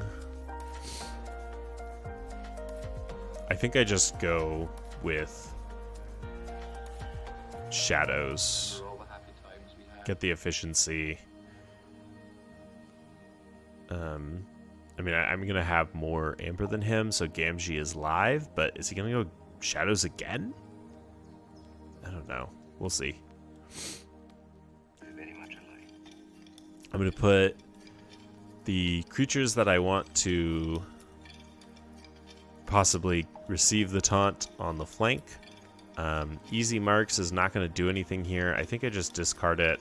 Yeah, I mean, I'm not going to hold it and hope that I get Kerwallop. Like, that's a little silly. Nice. Second Urian in hand. That's great. So maybe I can go Shadows again. We'll see what happens, but maybe if I go Shadows again here, I'll be able to get the shoulder ID down and then have Urian ready to be protected. Yeah, so Gamgee is going to get that value. That's fine. He's going Shadows again. I think he's trying to set up the Martian Generosity. That must be what he's doing. Lights out, so the Flame Gill is going to go, I'm guessing. But no, because he wants to get to like 5 Amber. So that he can do Martian Generosity. Yeah, he's in scary Martian Generosity territory here. And the way he's been playing makes me think he must have it. So, do I try to lean into the mind game? I mean, so if I go Unfathomable, I fight Flamegill into here. Yeah, I think yeah, that's interesting. The Gamgee still doesn't ready because even though the Curie is not on the board, because it triggers at the time when the reap took place. That's interesting. So if I fight Flamegill into here, he's got 7, which means I couldn't reap here because that would mean he could get a lot of value out of the Martian Generosity. But if I fight Flamegill into here and it dies, then he forges at 6 and can't pull off Martian Generosity. So that would be a huge wrench in his plan. My other options are not great. I think I'm going to do that. Because the way he's been playing, like the 1 turn Shadow's turn, makes me think that he's got Martian Generosity.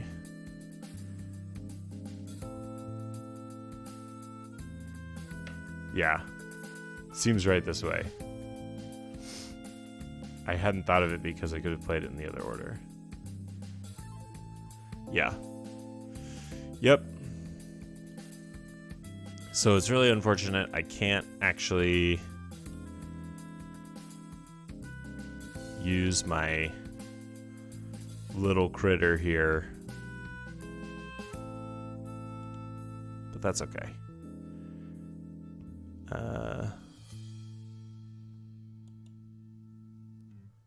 Yep, we'll just end it there.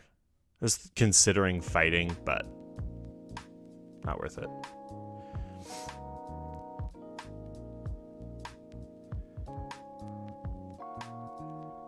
Let's see if he plays the...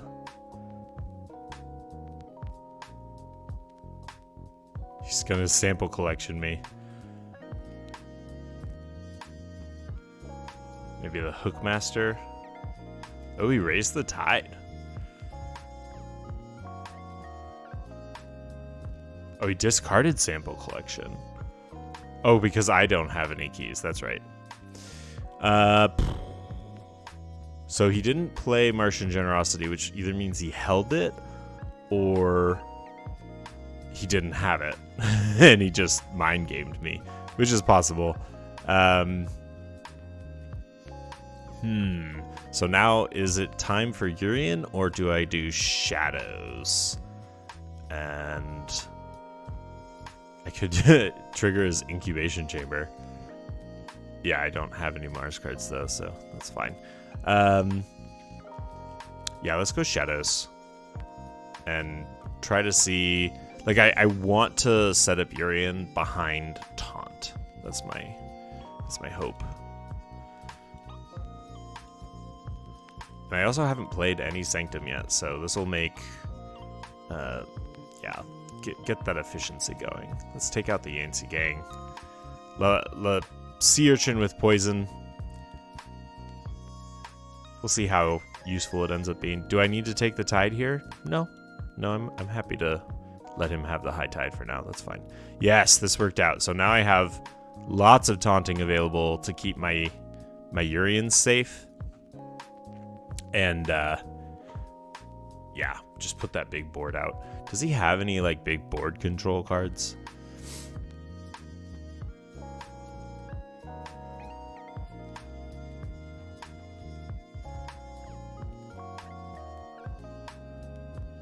Nature's Call could be a bit of a problem, but not huge.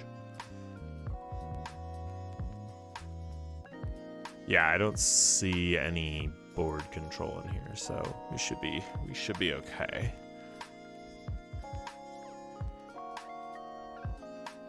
Bless you ×2, yeah. Okay, he's up to 5 again.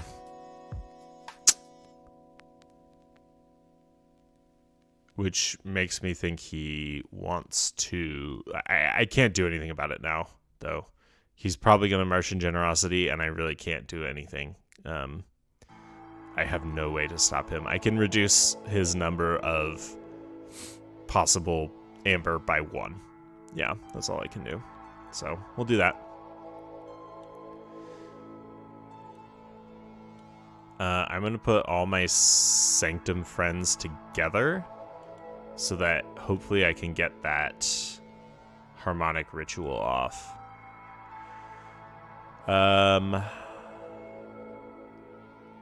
So Sir Bever, Urian.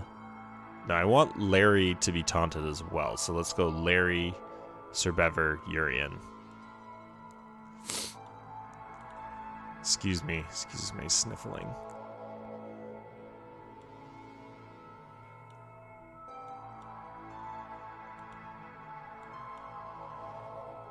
And then Salvador on the other edge there. And do I raise the tide? Does he have like direct damage in Mars? It would be the destructive analysis, right? Which is like, it has to move stuff around, right, to work. Has he played it yet? No. I believe destructive analysis has to like move damage around, and I don't think he's going to be able to damage me at all.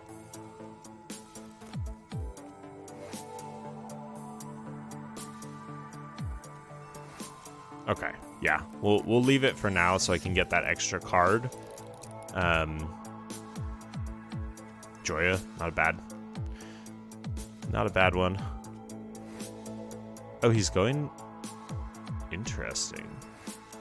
And there's that Nature's Call I was worried about, so he's probably going to bounce my Urians, I'm guessing.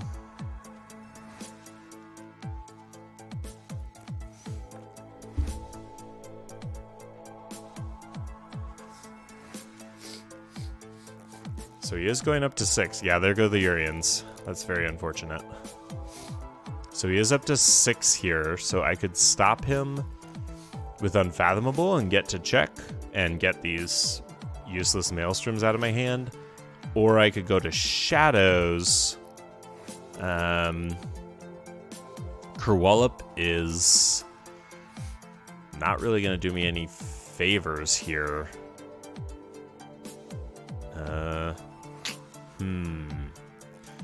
Steal 1. I can reap for 1. I could kill my sea urchin with the Kerwallop and get 1. And that would put me to check as well. Huh. And then I could possibly get more cards that way, right? So I get 1 more card to draw.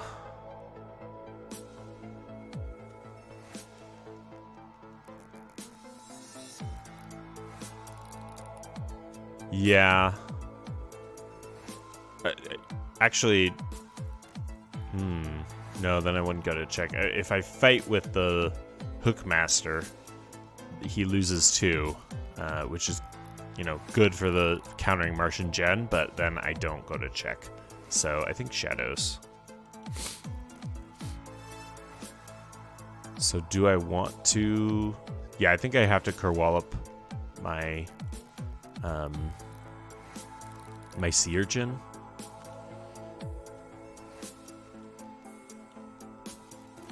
Oh no! Oh, that was really silly of me. Oh, I forgot how sea urchin works. The tide is not high. It didn't do anything, and so I just gained 1 by it because it captures instead of doing what I want it to do. Oh well. We'll get the shoulder ID on the other side. And he's still gonna forge, so that's really unfortunate. I messed that up.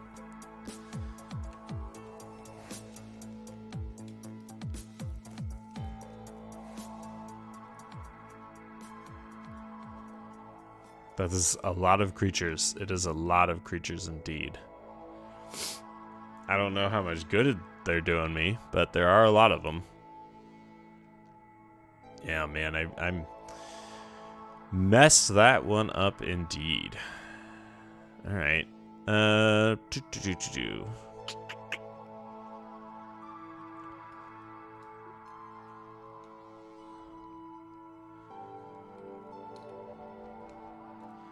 So I could go Sanctum and fight some stuff and do Strange Ordination and not... I would capture, which diminishes the Martian generosity, and I would not go too high above check. So let's do that. That seems good. First, let's take the tide. Do that right this time. And then we'll do Strange Ordination and capture. Let's put it on this one. Seems like a good place. This Urian can come down and capture. Salvador seems fine.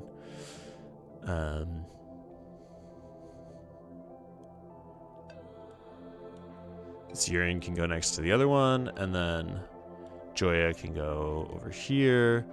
And then let's see. So we've got 2 elusive creatures. So Sir Bever can whiff elusive on that one. And then Salvador can go ahead and take out Gamgee. Have you seen Too Much to Protect? No. So there's a possibility of Too Much to Protect here. Does he have other ways to get me off check?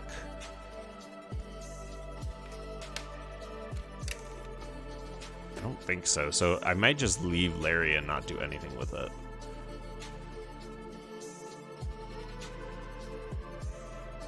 Yeah, I think I just leave the Larry. Because I don't want to just end up giving him more Amber. Okay, I've got Brain Drain. So if he doesn't do Martian Gen here, I have the possibility to mess it up for him. So I've got huge burst potential in Sanctum right now. So there's some... I could possibly catch up here. I'm not totally at a loss, but it's tricky.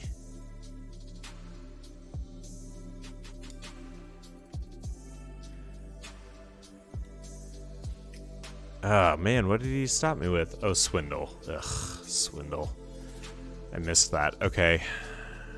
Let me see. So I've got 4. Yeah, let's go Unfathomable. I can get to 7 again and mess up his plans, and I can get rid of these Maelstroms that have just been bogging down my hand forever now.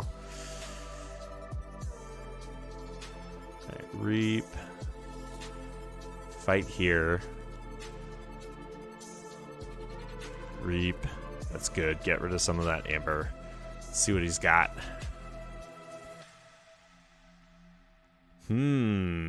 Interesting.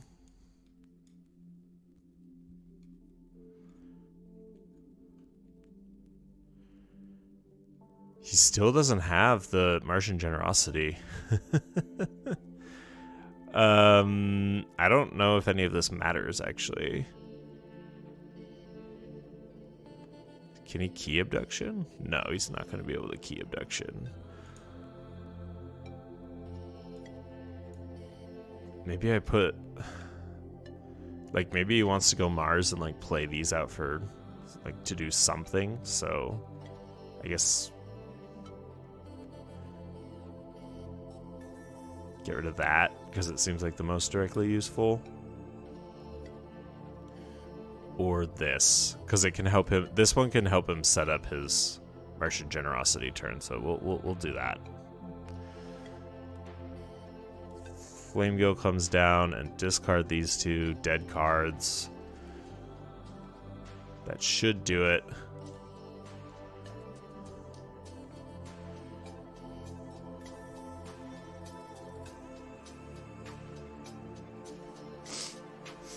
Okay, he's going Untamed.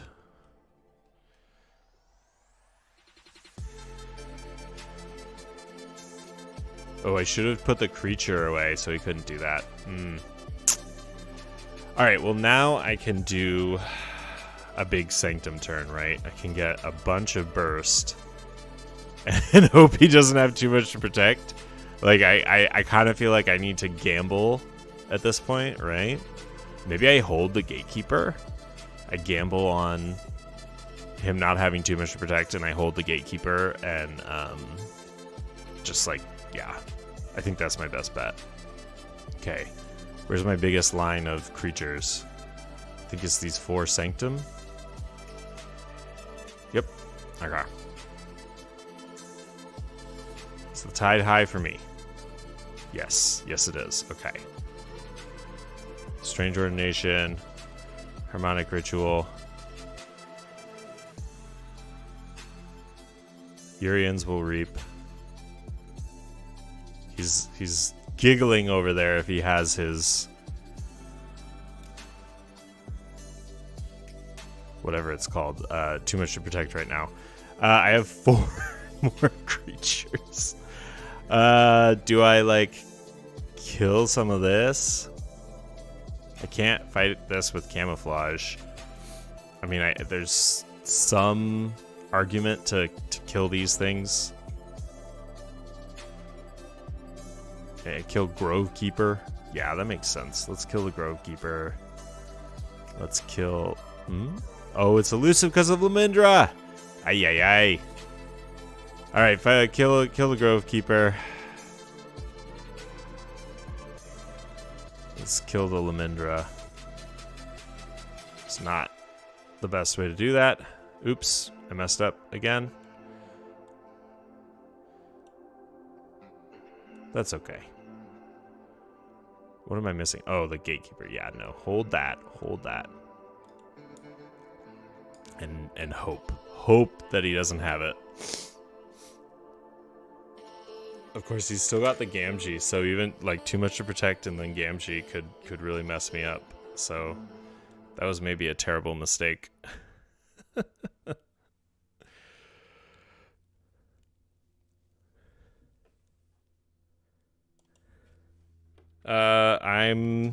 How many of those do I think are in his hand? I'm banking on neither.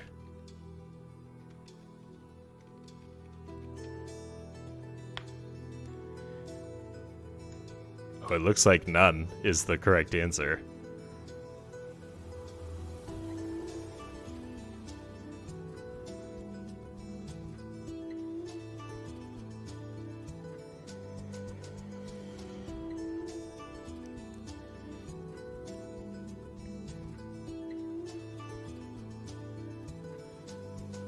He stole my Joya.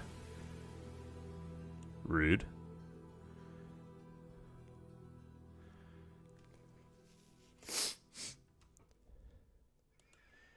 Okay, well, I have plenty of amber. The only thing that I'm worried about at this point is Gamgee. So how do I get rid of Gamgee? What do I have in shadows on the board? Chord progressions, sounds, little ditties, tiny things. Oh, I've got One-Eyed Willa that could steal. So I like to make Walk the Plank do damage. I need him to have no amber, which is not possible with the cards that I have right now. Flamegill Enforcer. That's one of the reasons why I can churn stuff out, is because I don't have a problem with reusing. Flamegill Enforcer can fight it, but I don't have another card that could fight it. I just don't think there's any way to take out the Gamgee here because of that camouflage. That's really annoying. Do I have anything in Sanctum that can take care of it? I'm not original or creative. I can't make up a new thing. Like one Urian can fight it, and then and then what? Man, this is tough. I don't think I have any direct damage. Anyways, that any of the people that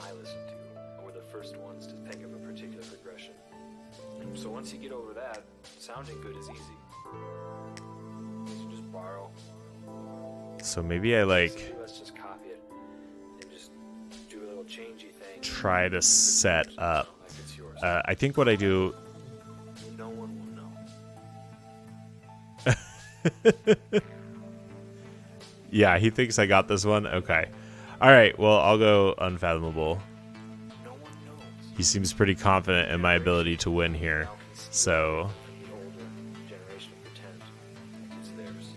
Ooh, it's kind of controversial. Is it? I'm not gonna reap because I don't care. Obviously, chords and melodies, there's only so many different things you can do. Yeah, you don't want to push it. Don't We'll be just blatant fight about there. it. Be subtle. Like a sneaky thief in the night. That was maybe a mistake. Oh, I messed that up really bad. Okay, it's fine. It's fine. And also be respectful. Like leave them. Yeah, we'll just leave it there. Saying thank you very much for what you've done.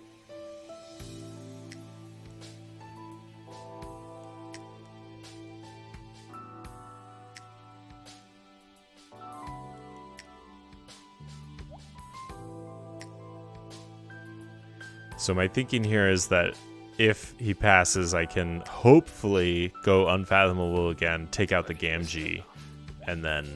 You start to pick up Okay, so there's too much to protect. enormous amount of repetitive, you know, the same chord progression over and over and over again. Within the same Oh, artist. but his Gamgee doesn't fire because he did too much to protect. Right, I forgot about that.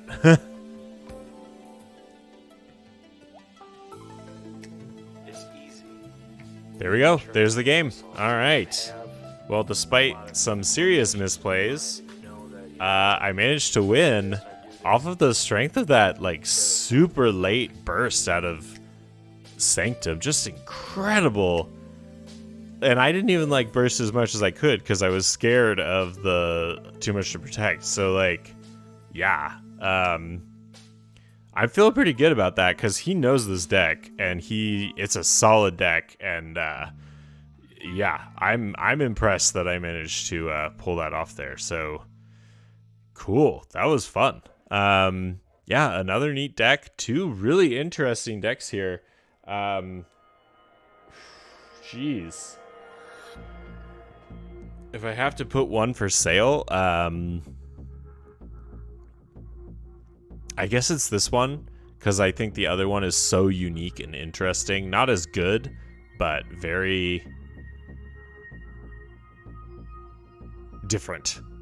Very different and unique deck. So, I guess I'll be putting this one up and see if anyone wants it. It's going to be... This one's not going to go for cheap, though, so... We'll see. We'll see what happens. Yeah, that was really fun. I enjoyed those games. I enjoyed opening those decks. I'm very excited to keep going, keep opening Dark Tidings, and then having a blast. So I'm gonna stop the stream there. Thank you so much for watching. Thanks for chatting and hanging out with me. I had a lot of fun. Yeah, I've been Brobnar89. This is Cull the Weak, another episode of Walk the Plank. Look, there it is right there. There's Walk the Plank. That's all for me today. I'll be back with another stream later this week. Thank you so much for watching, and